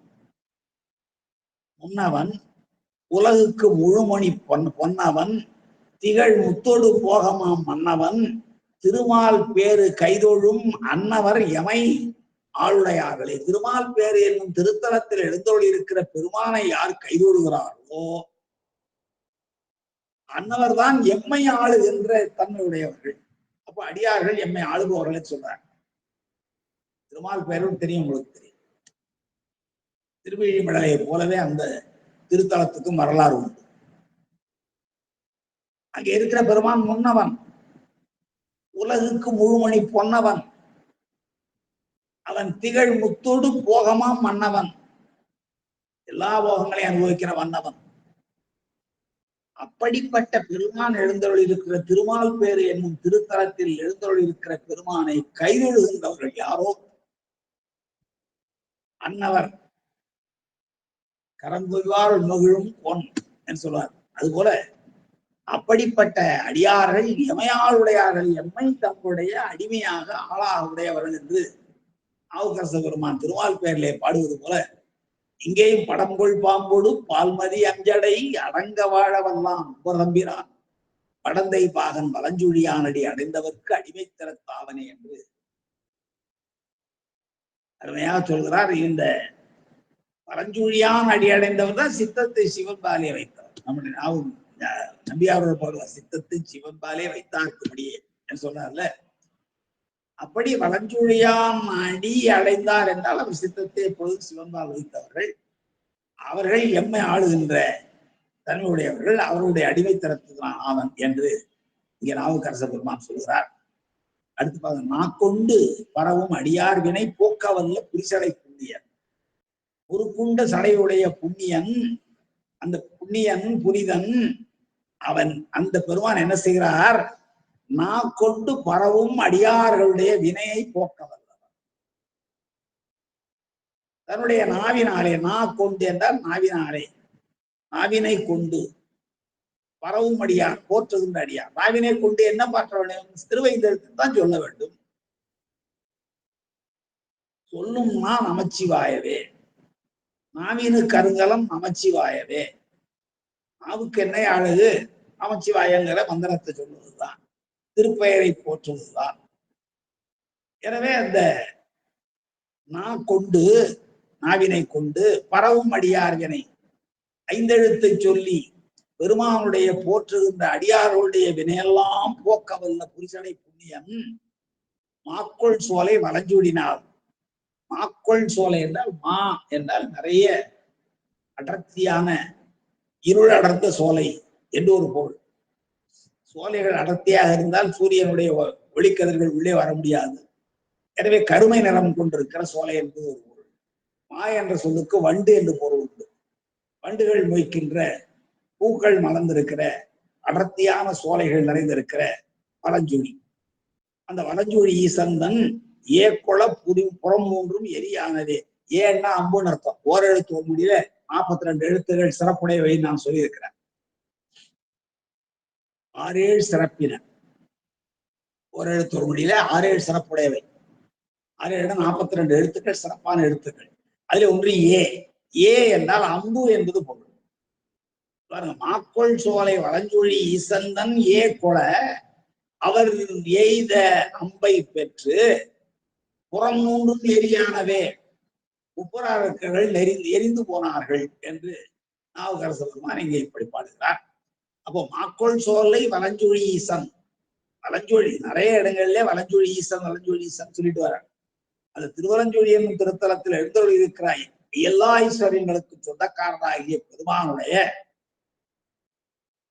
ஏ கொலை அந்த கணையை எய்ததால் அகினியையும் காற்றினையும் திருமாலையும் 3 கூறாயும் ஒன்றாக கொண்ட அம்பு அது. அந்த அம்பினாலே எய்ய புறங்கள் 3 எரிந்து போயின என்பது அவர் அம்பை எய்யவே இல்லை, பார்த்தார் சிரித்தார் எரிந்தது என்பதுதான் வரலாறு. என்றாலும் அம்பை பெற்றிருந்த அம்பை எய்ததாக சொல்வது ஒரு பலம். அடுத்து பாருங்க, தேடுவார் பிரமன் திருமாலவர் ஆடுவாதம் அவரும் அறிகிறார். தேடுவார் பிரமன் திருமால், அது உங்களுக்கு தெரியும். அடிமுடி தேடுறாங்க.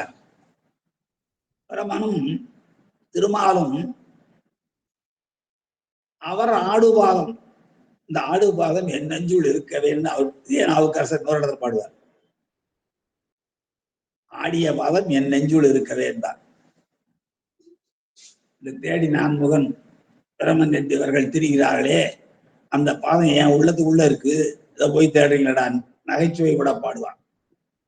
அதுபோல தேடுவார் பிரமன் திருமாலவர் ஆடுபாதம் அவரும் வருகிறார். ஆடுகின்ற பாதம் என்றால் தூக்கிய திருவடி, அதுலதான் வீடு பேர் இருக்கு. முத்தி நான்ற மலர் பாதத்தை நாடு என்பது உண்மை விளக்கம். அருளை செய்கின்ற திருவடி அந்த தூக்கிய திருவடிதான். அதை அவர்கள் தேடினார்கள், கிடைக்கல. அடியை தேடிட்டே போனார், கிடைக்கல. முடிவு தேடிட்டே போனார், கிடைக்கல. அதான் இங்கே தேடுவார் பிரமன் திருமாலவர் ஆடுபாதம் அவரும் அறிகிறார். மாடவீதி வலஞ்சொலி ஈசனை, மாட மாளிகை கொண்டிருக்கிற மிகப்பெரும் திருத்தலமாக ஒரு காலத்தில் விளங்கி இருந்திருக்கிறது வலஞ்சொலி. அது திருவலஞ்சொலியில இருக்கிற ஈசனை தேடுவான் உருகின்றது என் சிந்தையே, என் சிந்தையே தேடுவான் உருகின்றது. தேடுவதற்கு அலைகிறது, அடைகிறது. வானிற்று நேச்சம். தேடுவான் என்றால் அவன் இவன் பொருள் இல்லை, தேடுவதற்காக என் சிந்தை தேடுகிறது. அதை அடைவதற்கு என் சிந்தை தேடுகிறது. எதை அடைவதற்கு? பிரமன் திருமால் ஆகிய அந்த 2 பேரும் தேடுவார்கள். அவ்வாறு தேடுகின்ற அந்த ஆடு பாதம் அவரும் அறிகிறார். திருமாலும் அறியல, பிரம்மதேவன் அறியல. அந்த திருவடியை உடையவர் எங்கே இருக்கிறார்? மாட வீதிகள் பல சூழ்ந்து இருக்கிறார், திருவலஞ்சூரியில் இருக்கிறார். அப்படிப்பட்ட பெருமானுடைய திருவடியை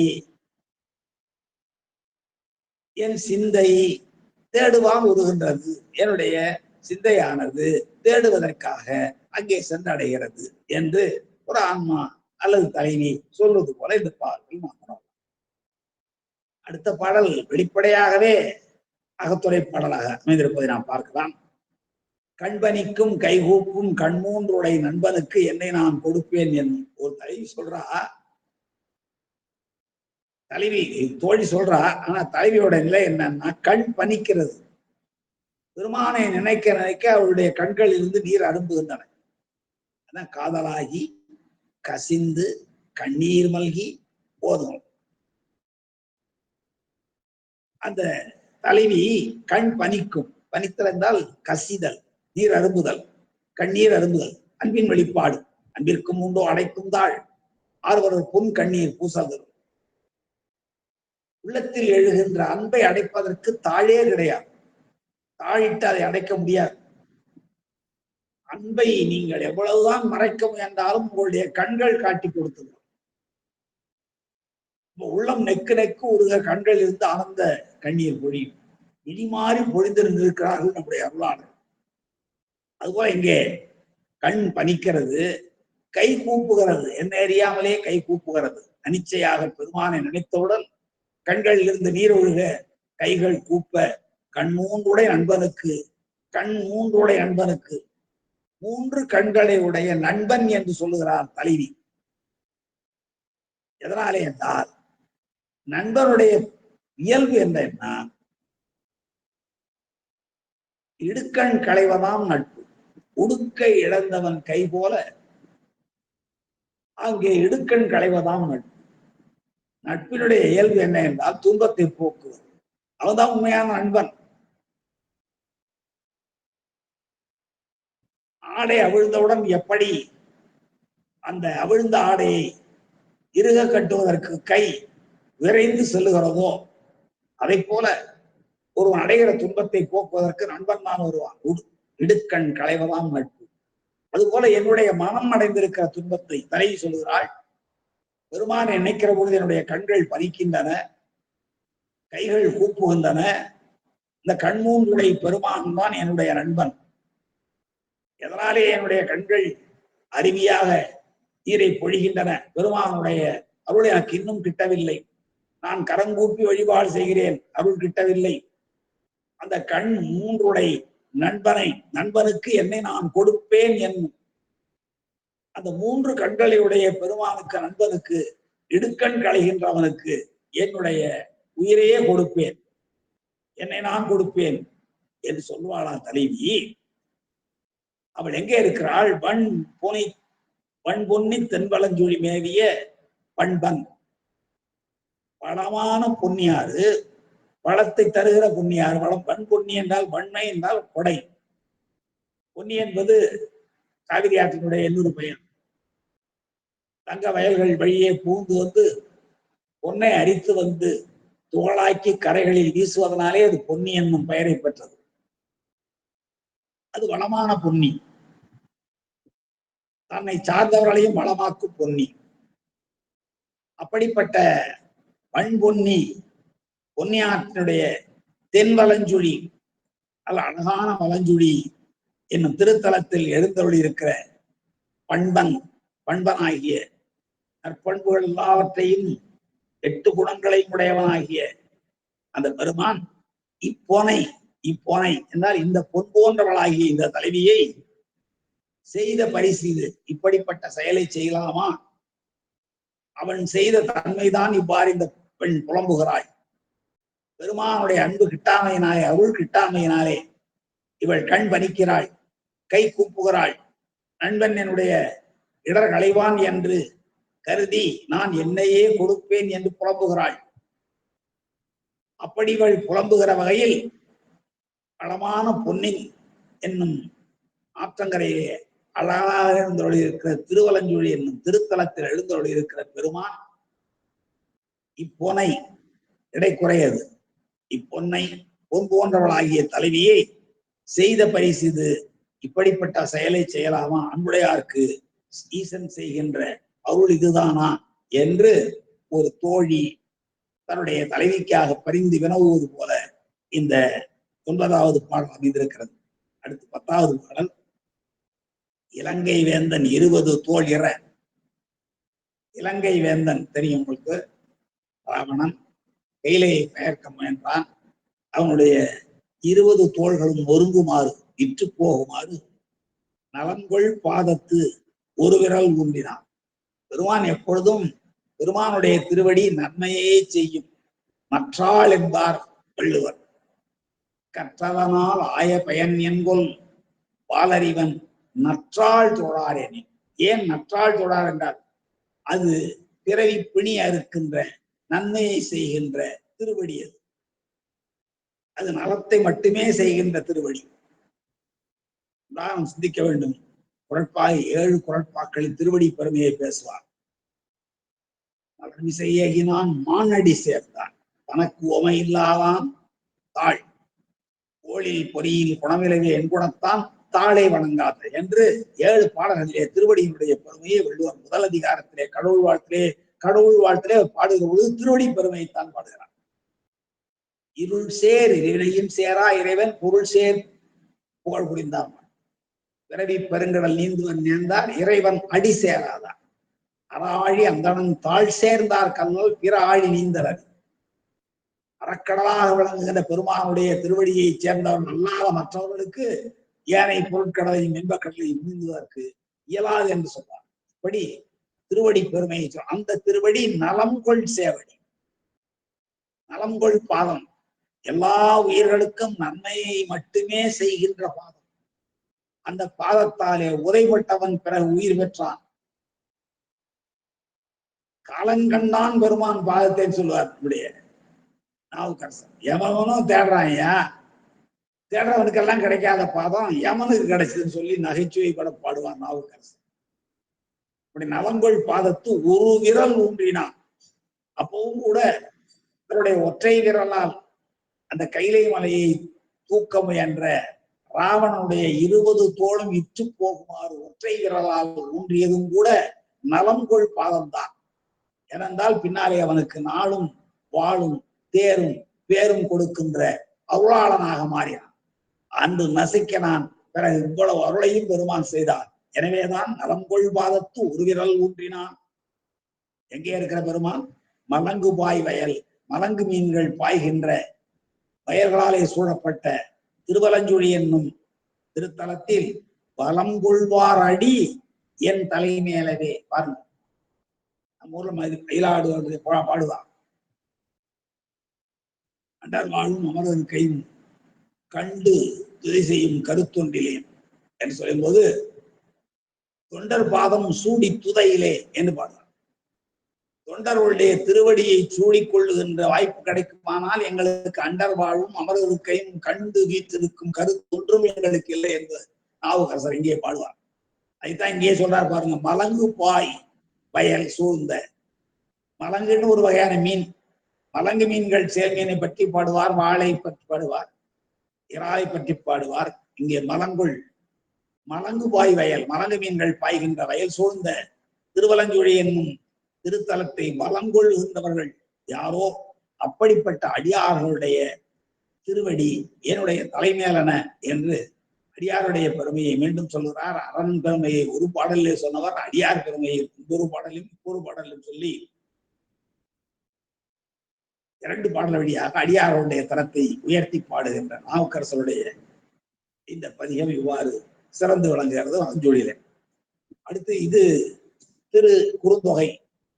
இன்னும் திருத்தாண்டகத்திலே ஒரே ஒரு பாடல் மட்டும் நமக்கு கிடைத்திருக்கிறது. பழஞ்சொலியில் ஒரு பதிகம் பாடியிருக்கிறார் திருத்தாண்டகத்தில். ஆனால் நமக்கு கிடைத்திருக்கிறது ஒரே ஒரு பாடல் தான். அந்த பாடலை நாம் இப்பொழுது பார்த்துவிட்டு நாம் அடுத்த குடமூக்கு என்னும் திருத்தலத்திற்கு செல்லலாம். அலையார் புனல் கங்கை நங்கை காண எப்பொழுதும் பெருமான் ஆடுகிற ஆட்டத்தை உமையம்மை காண ஆடுவார். இங்கேயும் உமையம்மை காணதான் ஆடுகிறார். காரணம் என்னன்னா, அந்த ஆட்டத்தை காணுகின்ற கண்களுக்கு நமக்கு வலிமை இல்லை. எனவேதான் அம்மை கண்டு அந்த அருளை அம்மை வழியாக நாம் பெறுகிறோம். சிதம்பரம் மும்மணி கோவையில நம்ம குமரகுரு சுவாமிகள் பாடியதை பலமுறை நாம் பார்த்திருக்கிறோம். பாலும் குழவி பெரிய பாடல், ரொம்ப அருமையான பாடல்கள். சிதம்பரம் மும்மணி கோவையில ஆசிரியப்பாவில் அமைந்திருக்கிற மிக பெரும் பாடல். அன்பர்கள் முழுவதுமாக படிக்கணும். அந்த 2 அடி மட்டும் சொல்றேன். பாலும் குழவி பசுங்குடர் பொறாதன தாயும் குழவி நோயுள் மருந்து தாயுண்டாங்க பாடலாம். பால் குடிக்கிற குழந்தையினுடைய இந்த இளம் குடலானது மருந்தினுடைய வீரியத்தை தாங்குகிற ஆற்றல் இல்லாமையினாலே அந்த குழந்தைக்கு தாயானவள் மருந்தை தாம் உண்டு அந்த மருந்தின் பயனை பால் வழியாக குழந்தைக்கு கொடுக்கிறாள் என்று அந்த 2 வரிக்கு பொருள். பாலும் குழவி பசும் குடர் பொறாதென நோயுள் மருந்து, குழந்தையினுடைய நோய்க்கான மருந்தை தாய் உண்டாங்கு, தாய் உண்டு அதை பால் வழியே அந்த குழந்தைக்கு தருவது போல பெருமானுடைய ஆட்டத்தின் வேகத்தை நம்முடைய கண்கள் காண இயலாது. அந்த ஆட்டத்தின் வேகத்தை காணுகின்ற ஆற்றல் நம்முடைய கண்களுக்கு இல்லை. எனவேதான் அந்த ஆட்டத்தை அம்மை கண்டு நமக்கு அருள் வழங்குகிறார் என்று கோரவர் சுவாமிகள் பாடலாம். இது அருமையான பாடலாம். நிறைய இடங்கள்ல பெரிய புராணத்துல இது போன்ற கருத்துக்கள் எல்லாம் வந்திருக்கின்றன. ஆனால் இங்கே அந்த உமையம்மை எதை காணுகிறாள் என்றால், அலையார் புனல் கங்கை நங்கை காண, அலைகளோடு நிரம்பி வருகின்ற கங்கையை உமையம்மை கண்டார். எப்போ கண்டாராம்? அம்பலத்திலே அருநட்டம் ஆடி வேடம் தொலையாத வென்றியார். திருச்சிற்றம்பலத்திலே, தில்லை சிற்றம்பலத்திலே பெருமான அருநட்டம் ஆடுகிறார், ஐந்தொழில் கூத்தாடுகிறார். அவ்வாறு ஐந்தொழில் கூத்தாடுகிற பொழுது பெருமானுடைய சடாமுடி கரைகிறது. இது ஒரு நகைச்சுவை பட தோன்றிய செய்தி.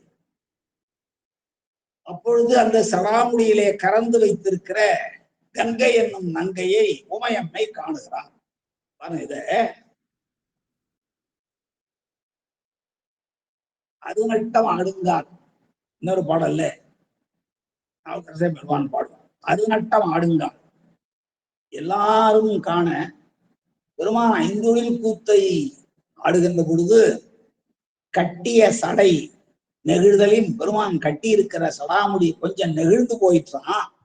அவ்வாறு நெகிழ்ந்து போனதுனாலே அதனுள் மறைத்து வைக்கப்பட்ட கங்கையை, சடாமுடிக்குள் மறைத்து வைத்திருக்கிற கங்கையை உமையம்மை காண்கின்றாள் என நகைச்சுவை தோன்ற இந்த பாடல் அமைந்திருக்கிறது பாருங்க. அலையார் புனல் நங்கை காண, அலையார் புனல் கங்கை அலையோடு கூடிய அலைகள் நிரம்பி இருக்கிற நீர் வடிவாகிய கங்கை என்பவளை நங்கை காண, உமையம்மை காண. எதனாலே உமையம்மை பார்க்கிறார்னா, ஆடுகிற ஆட்டத்தினாலே பெருமானுடைய சடாமுடி சற்றே விலக அங்கே கறந்து வைத்திருக்கிற கங்கையை உமையம்மை காண அம்பலத்தில் அருநட்டம் ஆடி வேடம் தொலையாத வென்றியார்.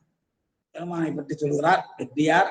அவர் எங்கே இருக்கிறார்? நெண்டியூரில் எழுந்தருளிருக்கிறார். திருநெண்டியூர்ல நெடுங்களத்திலே மேவி இருக்கிறார். திருநெடுங்களம் தெரியும் உங்களுக்கு. மறைவுடையார் தோளுடையார் வாசலை மேல் வளரும் மறைவுடையார் என்று சொல்லி அடியார்களுடைய இடர்களை இதற்காக ஞானசம்பந்த பெருமான் பாடிய அற்புதமான பதிவு அமைந்திருக்கிற நெடுங்களம் மேவி விடையை மேற்கொண்டு ரிஷபத்தின் மேலே வந்து இளையார் படை கையில் ஏந்தி இலையை போன்ற வடிவமுடைய முத்தலை சூலத்தை கையிலே ஏந்தி எங்கும் இமயவரும் உமையவளும் இறைஞ்சியத்த எல்லா இடங்களிலும் தேவர்களும் உமையம்மையாரும் வணங்கி போற்ற மலையார் திரளருவி பொன்னி சூழ்ந்த மலையார் திரளருவி மலையிலிருந்து விழுகின்ற திரண்ட நீரானது அருவி போல் கொட்ட அது தரையில் வந்து பொன்னி என்னும் ஆறாக வர அதனாலே சூழ்ந்திருக்கிற வலஞ்சுழிக்குள் புக்கு அந்த வலஞ்சுழி என்னும் திருத்தலத்தை இடமாக நிலைபெயராக கொண்டார் நம்முடைய பெருமான் என்பது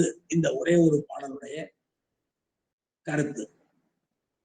கங்கையை உமையம்மை காணுமாறு பெருமான் மட்டமாடினார் என்பதை நாம் எப்படி பண்ணா, புனல் கங்கை நங்கை காண என்றால் புனலாகிய புனல் வடிவத்தில் இருந்த கங்கையை என்ற இரண்டாம் வேற்றுமை உருவை விரித்துக் கொள்ள வேண்டும்.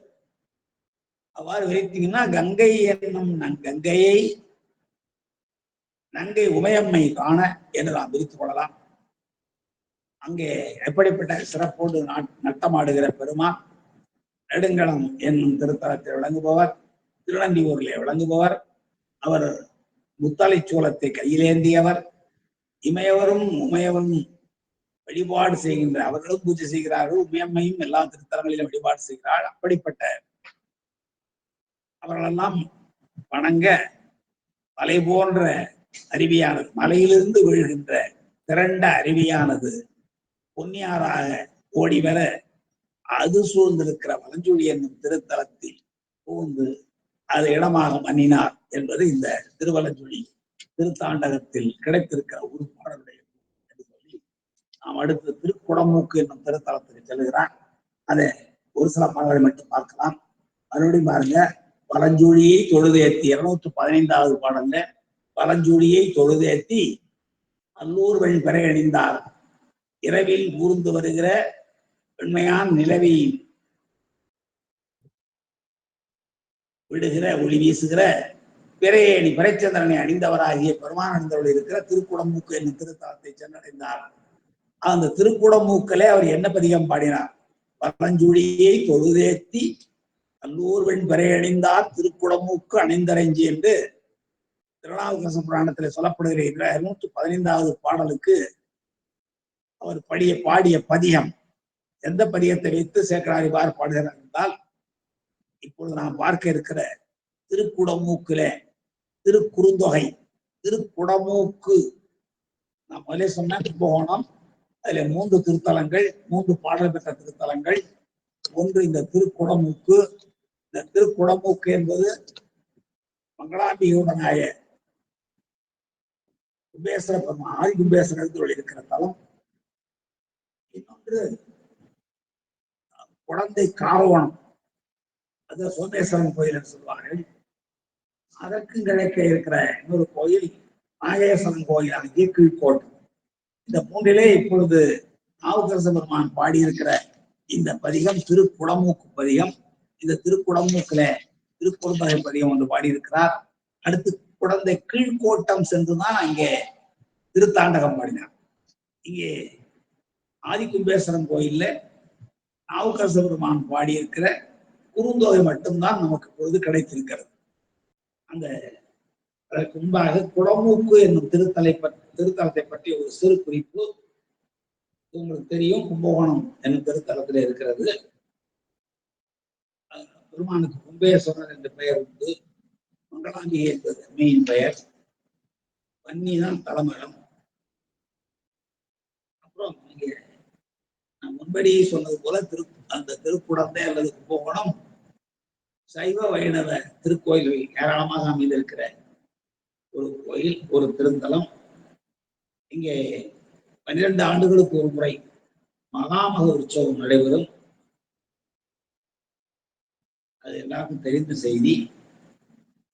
அந்த திருத்தலத்துக்கு குடமூக்குன்னு ஏன் பேர் வந்து சொன்னா, பேரூழி காலத்தில் மாப்பேரூழியிலே பிரமனின் வேண்டுகோளுக்கு இணங்கி இறைவன் தந்த அமுத கலசம் தங்கிய இடமாதலில் இத்தலம் கும்பகோணம் என்று பெயர் பெற்றது. இத்தலத்தில் 14 கோயில்களுக்கும் 14 தீர்த்தங்கள் இருக்கின்றன. மகாமகம் எப்பொழுது வருகிறது என்றால், குரு சிம்மராசியில் இருக்க சந்திரன் கும்பராசியில் இருக்கும் பௌர்ணமி நாளில் தான் மகாமகம் என்னும் அந்த திருவிழா நடைபெறுகிறது. இத்தீர்த்தமும் அமுத கும்பம் வெடிந்தோடி தங்கியதால் அமுத சமூகம் என்று அழைக்கப்படுகிறது. மகாமக உற்சவ நாளில் கங்கை முதலிய 9 புண்ணிய நதிகளும் தெரியும் உங்களுக்கு. கங்கை, யமுனை, சரஸ்வதி, சரையு, சிந்து, நர்மதை, கோதாவரி, கிருஷ்ணா, காவிரி என்று நவகன்னியர்களாக நீராடினால் கன்னியாதீர்த்தம் என்ற பெயர் உண்டாயிற்று. படி தல வரலாற்றின்படி அமுத கும்பம் வைத்திருந்த இடம் கும்பேசம், அதான் இந்த கோயில். அமுதகும்பம் வைத்திருந்த உரி சிவலிங்கமான இடம் தான் சோமேஸ்வரன் கோயில் பக்கத்துல இருக்கு. அமுதகும்பத்தில் சாட்டியிருந்த வில்வம் விழுந்த இடம் நாகேசம், அதான் கீழ்கோட்டம் சொல்லப்படுகிற நாகேசம். அமுதகும்பத்தில் வைத்திருந்த தேங்காய் விழுந்த இடம் அபிமுகேசம். மகாமகபுரத்தினுடைய கீழ்கரையில் இருக்கிறது அபிமுகேசம். அது அந்த கும்பத்தில் இருந்த தேங்காய் விழுந்த இடம். பெருமான் அமுதகுணத்தை இல்லாம் சிதைத்த இடம் பாடாதுரை என்று சொல்லப்படுகிற பானபுரேசம். கும்பம் சிதறிய போது அதன் மீது இருந்த பூணூல் விழுந்த இடம்தான் கௌதமேஸ்வரம் கோயில் இருக்கிறது. இப்படியெல்லாம் அந்த பரபுராண செய்திகள் நேர்மையாக விளக்குகிற ஒரு திருத்தலம் தான் இந்த ஊர். இங்கே ஞானசம்பந்த பெருமான் பாடியிருக்கிற ஒரு பதியமும் அப்பர் சுவாமிகள் பாடியிருக்கிற இந்த 5ஆம் திருமுறை பதிவும் நமக்கு கிடைத்திருக்கின்றன. கும்பேஸ்வரன் கோயில அந்த திருத்தலத்தில் அவர் பாடியிருக்கிற திருக்குறுந்தொகை பதியத்தில் சில பாடல்களை இப்போ நாம் சிந்திக்கலாம். இன்னும் ஒரு 15 மணித்துகள் இருப்பதனாலே சில பாடங்களையாவது சிந்திக்கலாம். ஆனால் முழுமையும் மிக அருமையான பதிகம். பூவனத்தவன்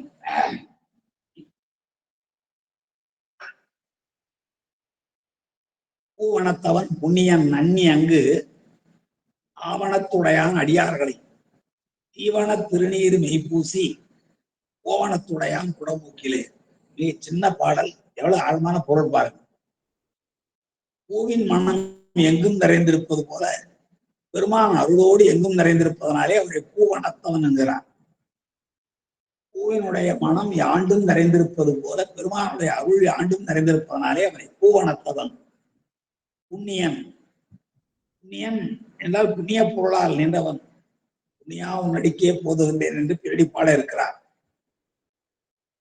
அப்படிப்பட்ட புண்ணியன் அடியார்களை ஆங்கு நன்னி ஆவணத்துடையான்.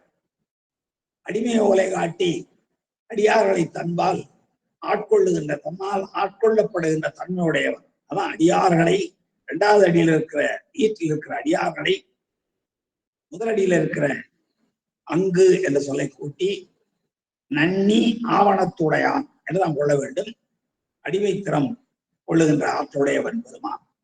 அப்புறம் தீவன திருநீர் மெய்பூசி, நீருபூத்த நெருப்பாக விளங்குகின்ற அந்த திருநீற்றை உடம்பெல்லாம் பூசி ஒப்பற்ற ஒரு கோவணத்துடையான் குடமூக்கிலே. பெருமான் கோவணம் எவ்வளவு சிறப்பானது என்பதை அதனுடைய பெருமையெல்லாம் சொல்லி அங்கே அமர்நீதி நாயனாருடைய வரலாற்றில் நாம் பார்ப்போம்.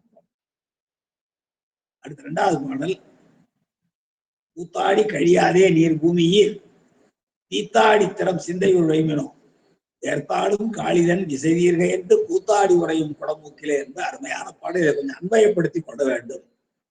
பூமியீர், முதலடியில் இருக்கிற ஈற்றுச்சிறை பாருங்க. பூமியீர், இந்த உலகத்தில் வாழ்கின்ற மக்களே. நீர் அதுக்கு முன்னாடி இருக்கு, நீங்கள் எல்லாம் கூத்தாடி கழியாமல், அதாவது தோன்றி தோன்றி பிறந்து இறந்து பிறந்து இறந்து நாட்களை கழிக்காமல். அதான் கூத்தாடி கழிதல் என்பது பிறத்தலும் இறத்தலும். கூத்தாடி கழியாம வேர்த்தாடும் காளிதன் விசை தீர்க என்று கூத்தாடி உரையும் குடமூக்கிலே தீத்தாடி திறம் சிந்தையுள் வைமினோ என்று பாட்டை கொஞ்சம் மாற்றிங்க. பூமியீர், இந்த உலகத்தில் இருக்கிறவர்களே, நீர் கூத்தாடி கழியாதே, பிறந்து இறந்து பிறந்து இறந்து வாழ்நாளை வினாக்காமல் வேர்த்தாடும் காளிதன், காளி ஆடுறா இல்லையா, பெருமானோட போட்டி ஆடுவா இல்ல, அப்போ வியர்வை தோன்றுகிற அளவுக்கு மிகப்பெரிய கோபத்தோடு ஆடுகிறாள் வேர்த்தாடும் காளி.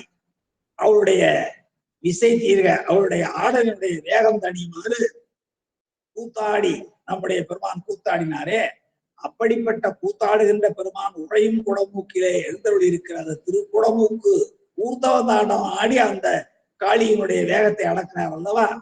அந்த ஆடலின் வேகத்தை ஊர்த்தவ தாண்டவம் ஆடி குறைத்த பெருமான் உரைகின்ற குடமூக்கு என்னும் திருத்தலத்தில் எழுந்தருள் இருக்கிற தீத்தாடி திறம். தீயின்கண் என் ஆடுவோன் பெருமான், அதான் தீத்தாடி. அந்த தீத்தாடியின் பெருமானை சிந்தையுள் வைமினே, எப்பொழுதும் உங்களுடைய மனதில் நினைவில் வைத்திருங்கள் என்று நாவுக்கரசர் நமக்கு உபதேசம் செய்கிறார். பூமியீர், மீண்டும் ஒருவரை நான் அன்பயப்படுத்தி படிக்கிறேன். பூமியீர் நீர் கூத்தாடி கழியாதே, தோன்றி இறந்து பிறந்து இறந்து பிறந்து இறந்து உங்களுடைய காலத்தை வினாக்காமல் வேர்த்தாடும் காளிதன் விசைதீர்க என்று கூத்தாடிய பெருமான் மிக கோபம் கொண்டு அதனாலே வேர்வை எல்லாம் வெளிப்படுமாறு மிக வேகமாக ஆடிய காளியினுடைய அந்த ஆடலினுடைய வேகத்தை குறைப்பதற்காக ஊர்த்தவ தாண்டவம் ஆடிய பெருமான் உரை கொண்ட திருக்குடமூக்கில் எழுந்திருக்கின்ற பெருமான் உரைகின்ற அந்த தீத்தாடியின் தீயில் ஆடுகின்ற பெருமானுடைய திறத்தை சிந்தையுள் வைமினோ, அப்பெருமானுடைய ஆற்றலை அருளை உங்களை மனதில் வைத்து போற்றுங்கள் என்று உபதேசம் செய்கிறார் இந்த பாடல். அடுத்த பாடல்ல நங்கையாள் உமையாள் உரைநாதனார் அங்கையாளோடு 60 தாழ்களை கங்கையாள் அவள் கண்ணி எனப்படும் கொங்கையாள் உரையும் குடமுக்கிலே என்று 7 தீர்த்தங்களில் கங்கை என்னும் தீர்த்தத்தையும் காவிரி என்னும் தீர்த்தத்தையும் சிறப்பித்து இந்த பாடலே பாடுகிறார். கங்கையாள் உமையாள் உரைநாதனார், கங்கையாள் ஆகிய பெண்டிருள் சிறந்தவளாகிய உமையம்மையாள் உரைகின்ற தன் மீதே பாதியாக பெற்று உரைகின்ற அம்மையார் உரைகின்ற நாதனார் அங்கையாளோடு அப்படிப்பட்ட அழகிய கையுடைய அந்த பெண்ணோடு அறுபதம் தாழ்சடை, அறுபதம் சொன்னாங்க வண்டுகள், வண்டுகள் முடிக்கின்ற தாழ்ந்த சடையினுடைய கங்கையாள், கங்கை என்னும் பெண்ணையும், கங்கையாள் அவள், அவள் என்பது பகுதி பொருள் விதி, அவளையும் கன்னி எனப்படும், கன்னி என்றால் காவிரி, காவிரி கன்னி எனப்படும் உங்கையாள் உரையும் அப்படிப்பட்ட பெண் உரைகின்ற உடம்பூக்கிலே பெருமான் எழுதொழியிருக்கிறார் என்பது இந்த 3வது பாடல். அடுத்து ஓதானாவன், போன பாடல பார்த்தோம் மறைநாவன் சொல்லி, இங்கே ஓதானாவன் திறத்தை உரைத்திரேல் ஏதானும் இனிதாகும். நல்ல அருமையான உபதேசம். யமுனை சேதாயருடையான் அமர்ந்த இடம் கோதாவரி உரையும் குடமூக்கிலே. அந்த 7 தீர்த்தங்களையும் நவ தீர்த்தங்களும் ஒருங்கு சேர்ந்து அந்த மகாமக தீர்த்தத்திலே நீராடி தங்களுடைய பாவங்களை எல்லாம் போக்கிக் கொள்வதாக வரலாறு, தல வரலாறு. இவர் ஓதானாவன், ஓதாமலே எல்லாவற்றையும் உணர்ந்தவன் ஆகிய பெருமான், நாவால் ஓதாமலே எல்லாவற்றையும் உணர்ந்த பெருமான், ஓதாது உணர்ந்த பெருமான். அவன் திறத்தை, அப்படிப்பட்ட பெருமானுடைய பெருமையினுடைய வகைகளை எல்லாம் உரைக்கிறேன் நீங்கள் சொல்வீர்களானால் சிறிதளவேனும் நன்மை உண்டாகும், ஏதானும் இனிதாகும். பெருமானுடைய திறத்தை பேசினால் அது எப்படிப்பட்ட பெருமான்? ஓதானாவன், எந்த மறையும் ஓதாதே உணர்ந்தவன். அப்படிப்பட்ட ஓதானாவன் ஆகிய ஓதாது உணர்ந்த பெருமான் தன்னுடைய அடியார்களை அப்படியெல்லாம் ஆக்கியவன். அந்த ஓதாமலே கல்லாமலே எல்லாவற்றையும் உணர்ந்தவனாகிய பெருமானுடைய திறத்தை பெருமையினுடைய அளவுகளை எல்லாம் நீங்கள் சொல்லிக் கொண்டே இருப்பீர்களானால் ஏதானும் இனிதாகும். நீங்கள் சொல்வது குறைவாக இருந்தாலும் அந்த அளவுக்காவது பெருமானுடைய அருள் உங்களுக்கு கிட்டும். அவன் எப்படிப்பட்டவன்? யமுனை சேதாயருடையான். சேதாயரு, சேதான்னா பசுவினுடைய ஆண், அதான் காளை. அந்த சேதாயருடையான், ஆனா பசு தெரியும், செம்மையான பசு, அது ஏறுனா ஆண்பால் இடவம், அதை தன்னுடைய வாகனமாக உடையான். அமர்ந்த இடம் யமுனையும் கோதாவரியும் உடைகின்ற குடம்பூக்குத்தான். 2வது அடியினுடைய ஈட்டில் இருக்கிற யமுனையும், 4வது அடியினுடைய தொடக்கத்தில் இருக்கிற கோதாவரியும் உரைகின்ற குடமுக்கு பெருமான் எழுந்தருளி இருக்கிற இடம், உடையான் அமர்ந்த இடம், விரும்பி எழுந்தருளி இருக்கிற இடம். அதை நீங்கள் சொல்வீர்களானால் இந்த திருத்தலத்தையும் திருத்தலத்தில் வருகின்ற கங்கையையும் யமுனையையும் கோதாவரியையும் திரும்ப திரும்ப சொல்லிக் கொண்டிருக்கிறால் நீங்க ஓதானாவனுடைய பெருமையையும் உரைக்கலாம். அவ்வாறு உரைத்தால் உரைக்கின்ற அளவுக்கு உங்களுக்கு சிறிதளவேனும் நன்மை உண்டாகும் என்று உபதேசம் செய்கிறார் நாவுக்கரசு பெருமான். அடுத்து நக்கரையனை, நாள்தோறும் நன்னஞ்சே வக்கரை உரைவானை நீ வணங்கு. நக்கரையன் என்றால் ஆடை இல்லாதவன். நக்கன் நாமம் நமச்சிவாயவேன்னு சொல்றோம் இல்லைங்களா? நக்கன் ஆடை அணியாதவன் அர்த்தம். விச்சாடனர் கோலத்துல தருகாவனத்துக்கு போகிற பொழுது நக்கரையன் தான், நக்கரையனாகத்தான் போனான். அந்த நக்கரையனை, அரையன்னா இடுப்பை உடையவன், ஆடை அணியாத எடை உடையவன், நாள்தோறும் அப்படிப்பட்ட பெருமானை நஞ்சமே, நல்ல நெஞ்சமே, நாள்தோறும் நீ வணங்கு. அவன் வக்கரையிலும் உரைகிறான். திருவக்கரை என்னும் திருத்தலத்திலும் உரைகின்ற பெருமானை, நக்கரையனை நாள்தோறும் நீ வணங்கு. நெஞ்சுக்கு உபதேசம் பண்றார். நன்னெஞ்சே, அதை முதலில் கொள்ளுங்கள். நன்னெஞ்சே நக்கரையனை, ஆடை அணியாத பெருமானை, வக்கரை உடைவானை நாள்தோறும் நீ வணங்கு. நன்னெஞ்சே நாள்தோறும் நீ வணங்குவாயாக. அவன் அக்கறையோடு அறவரை ஆர்த்தவன். அக்குன்னா சங்குமணி, சங்குமணியை இடையில் அணிந்ததோடு மட்டுமல்லாமல் அரவு அறையார்த்தவன், பாம்பையும் இடையிலே கட்டியவன். அவன் கொக்கரை உடையான். கொக்கரை என்பது கொக்கிரகு என்னும் பூ, கொக்கிரகு என்னும் ஒரு அடிகளன். கொக்கரை என்பது ஒரு வகை பாடல், கொக்கரை என்பது ஒரு வகை இசைக்கருவி. இவற்றையெல்லாம் கொண்டவன். இல்லை எதை வேணாலும் நாம் பொருளாக கொள்ளலாம். அவன் அப்படிப்பட்ட கொக்கரை உடையானாகி பெருமான் குடமூக்கிலே எழுந்தருளி இருக்கிறான். அந்த குடமூக்கிலே எழுந்தருளி இருக்கிற பெருமான் நக்கரையன். அவன் வக்கரை உடையவான். அவனை நன்னஞ்சமே நாள்தோறும் நீ வணங்கு என்று நெஞ்சத்திற்கு அறிவுறுத்துவது போல உலகவருக்கு உபதேசம் செய்கிறார் நாவுக்கரசர் பெருமான். அடுத்து துறவி நெஞ்சிலராகிய தொண்டர்கள் பிறவி நீங்க பிதற்றுமின் பித்தராய் மறவனாய் பார்த்தன் மேல் கணையொட்ட என் குறவனார் உரையும் குடமூக்கிலே மறவனாய் வீரனாக பார்த்தன் மேல் கணை தொட்டவன் பாசுபதம் வேண்டி தவம் செய்து கொண்டிருந்த அர்ஜுனன் மீது கணை தொட்ட அம்பினை விட்ட இந்த பன்றி வழியாக அம்பை விட்ட நற்போரெல்லாம் செய்த எம் குறவனார் எம் மலைவாழ் மகன் கிராத வேடம் அந்த குறவன் என்றால் கிராத வேடம் வேடம் கிராத வேடம் முழு கிஞ்சுக வாயவள் இராவு பொங்கை நற்றடம் படிந்தும் என்று திருவாசகம். அந்த கிராத வேடம் தான் குறவன். மறவனாய் வீரனாக பார்த்தன் மேல் அர்ஜுனன் மேலே கணை தொட்டயம் அம்பை விட்ட பன்றிக்காக அம்பை விட்ட எம் குறவனார் கிராத வேடம் கொண்ட தலைவனாகிய பெருமான் குறைகின்ற குடமூக்கிலே எழுந்தருள் இருக்கிற அந்த திருக்குடமூக்கு என்னும் திருத்தலத்தில் விளங்குகின்ற துறவி நெஞ்சினராகிய அகப்புற பற்றுகளை எல்லாம் விட்ட நெஞ்சை உடையவர்களாக விளங்குகிற தொண்டர்களே, நீங்கள் பிறவி நீங்க வேண்டுமென்றால், இனி பிறவாமை வேண்டுமென்றால் பித்தராய் பிதற்றுமின் பெருமானுடைய பெருமைகளை, பெருமானுடைய ஆற்றலை, அளவற்ற கருணையை பித்தர்களைப் போல பித்தன் என்ன செய்வான்னா சொன்னதே திரும்ப திரும்ப சொல்லிக்கிட்டு இருப்பான். அது போல பெருமானுடைய புகழை, ஆற்றலை, கருணையை பிதற்றி கொண்டே இருங்கள், அப்பொழுதுதான் பிறவி நீங்க பெறுவீர்கள் என்று உபதேசம் செய்கிறார். அடுத்த பாடல் பாருங்க. தொண்டராகி தொழுது பணிவினோம். மறுபடியும் உபதேசம் தான். நீங்க பெருமானுக்கு தொண்டர்களாகுங்கள். தொண்டரானதுக்கு பிறகு தொழுகை செய்யுங்கள், பெருமானை பணியுங்கள். அவ்வாறு பணிவீர்களானால் பண்டை வல்வினை பற்றற வேண்டுவீர். பண்டை வல்வினை நம்முடைய பிராரத்தங்கள், பழவினையிலிருந்து நாம் இப்பொழுது அனுபவித்துக் கொண்டிருக்கிற பிராரத்தங்கள் ஆகிய அந்த வினைகள் எல்லாம் பற்றற்று போக வேண்டும் என்று விரும்பினால் விண்டவர் புறம் மூன்றும் ஒரு மாத்திரை கொண்டவன் உரையும் குடமூக்கிலே இந்த மூன்றாவது முதலடியை மட்டும் விட்டிருந்தான். பண்டை வல்வினை பற்றற வேண்டுவீர்.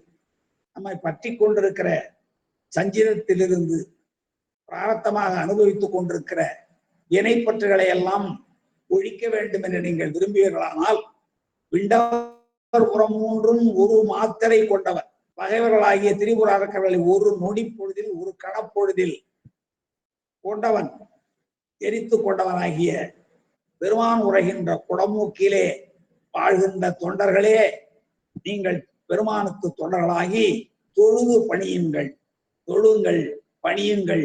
அப்பொழுதுதான் நீங்கள் பித்தராக பிதற்றலாம், பிறவி நீங்க பெறலாம் என்று எல்லா பாடலையும் அணைத்து பார்க்க வேண்டும்.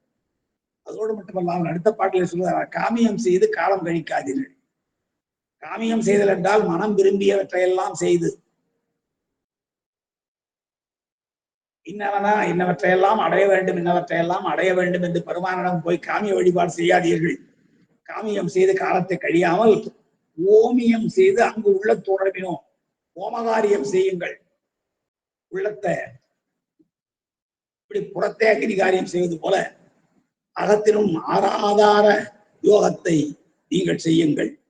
அங்கே குண்டலித்தானமான குந்தியில் ஞான அனலை எழுப்பி அதனுள் இந்துத்தானத்து அமிர்தமான நெய்யை சுடுமுனை இடைநாடிகள் ஆகிய சுருக்கு சுருவங்களால், நீங்க இந்த சுருக்கு சுருவங்கள் எல்லாம் கோபகுண்டத்துல நெய் வார்ப்பதற்காக நம்முடைய சிவாச்சாரியார்கள் பயன்படுத்துவதை நீங்கள் பார்த்திருக்கலாம். அதுபோல நீங்கள் ஹோமம் செய்யுங்கள். காமியம் மனம் விரும்பியவற்றை எல்லாம் செய்யாதீர்கள், ஓமியம் செய்யுங்கள். அவ்வாறு செய்வீர்களானால் சாமியோடு சரஸ்வதி அவன் ஓமியும் முறையும் குடமுக்கிலே செய்யுங்கள் என்றார். சாமி என்பது சாமனருடைய யமுனை, யமுனையாரும் சரஸ்வதியும் கோதாவரியும் பெருமான் உரைகின்ற குடமூக்கிலே வழிபாடு செய்து பயன்பெறுகிறார்கள். அந்த குடமூக்கிலே நீங்கள் காமியம் செய்து காலம் கழிக்காதீர்கள். மனம் விரும்பியவற்றை எல்லாம் செய்து காலம் கழிக்காமல் ஓமியம் செய்து உள்ளத்தினாலே, உள்ளத்துக்குள் ஹோமம் செய்யுங்கள். அங்க இருக்கிற ஆதாரத்திலிருந்து நாம் ஹோமம் செய்ய வேண்டும். அங்க இருக்கிற நமக்கெல்லாம் தெரியும் எது இந்துஸ்தானம், எது ஹோமஸ்தானம், எது வழிபாட்டு ஸ்தானம் எல்லாம் ஆதாரங்களை நாம் அறிந்திருக்கிறோம். அதிலே நீங்கள் ஹோமம் செய்யுங்கள். அவ்வாறு அவ்வாறு செய்தால் உங்களுடைய பற்றுக்கள் அரும், பண்டை வல்வினை போகும், நீங்கள் துறவி நஞ்சராகலாம், பிறவி நீங்கள் விதற்றுங்கள் என்று ஒவ்வொரு பாடலையும் இணைத்துக் கொள்ளுங்கள். அடுத்து சிரமம் செய்து சிவனுக்கு பக்தராய் பரமனை பல நாளும் பயிற்றுமின் பிரமன் மானோடு மற்றொழிந்தார்க்கெல்லாம் புறவனாருடையும் குடமூக்கிலே. ஈற்றிரண்டு அடியும் ஒவ்வொரு பாடலையும் முன்னே வைத்துக் கொள்ளுங்கள். பிரமன் மாலோடு, பிரமனும் திசைமுகனும் மாலும் மற்றொழிந்தார்க்கலாம், மற்றும் இல்லை எல்லா தேவர்களும் இந்திராதி தேவர்கள் அத்தனை பேருக்கும் புறவனான். இவர்கள் இடையினம் போட்டிருக்காங்க, தலைவன் அர்த்தம். சைவ சமய குறவர்கள் சந்தான குறவர்கள்ன்றோம்ல, அப்ப குறவர்னா தலைவர், சமய தலைவர்கள் சந்தான தலைவர்கள் என்பது பொருள். அதுபோல பிரமன் மாலோடு மற்றொழிந்தார்க்கெல்லாம் குறவனார் தலைவராக விளங்குகிற பெருமான் உரைகின்ற குடமூக்கிலே சிரமம் செய்து வருந்தி செய்கின்ற இயமம் நியமம் ஆதனம் வரிசையா இருக்கு இல்லைங்களா, அந்த அட்டாங்க யோகம். அப்படி சிரமம் செய்து சிவனுக்கு பக்தராய் சிவபெருமானுக்கு அடியவராகி பல நாளும் பயிற்றுமீன் பல காலமும் நீங்கள் சொல்லி சொல்லி பழகுங்கள். பழகுவீர்களானால் உங்களுடைய வினைகள் பற்றற்று போகும், மீண்டும் பிறவா நிலை உண்டாகும். ஓமியம் செய்தினாலே சிறப்பாக செயல்படலாம், துறவி நஞ்சராகலாம் என்று இந்த வழியாக நாம் பிறவற்றையும் இணைத்து உணர்ந்து கொள்ள வேண்டும். கடைசியில் வழக்கம் போல ராவணனை பற்றிய பாடல்.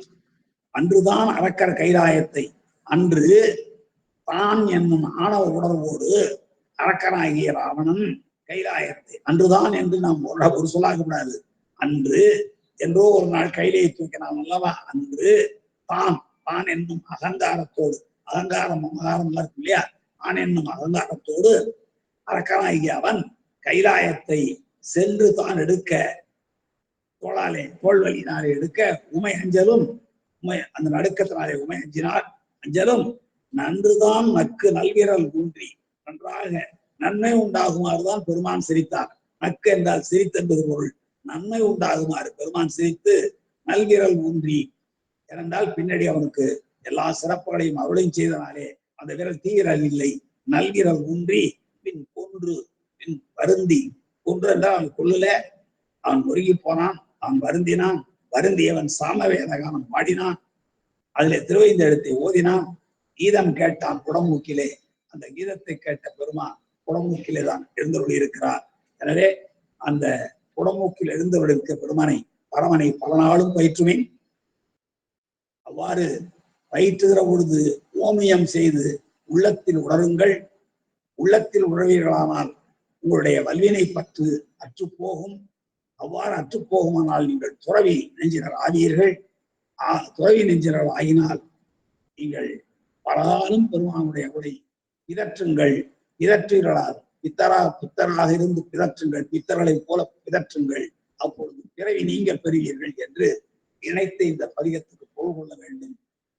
அவ்வாறு கொள்வீர்களானால் இந்த பதிகம் மேலும் சிறப்புடையதாக விளங்கும். இன்னும் ஆழமான குரல் இருக்கிறது. அன்பர்கள் உரையங்களை வைத்துக் கொண்டு கற்றறிந்து இன்னுமாறு வேண்டிக் கொண்டு என்னுடைய உரை நிறைவு செய்கிறேன். கேட்டிருந்த அத்தனை பேருக்கு அவருடைய பணிவார்ந்த நன்றியை வணக்கத்தை வாழ்த்து தெரிவித்து பேசுகிறேன். நன்றி, வணக்கம். திருச்சி.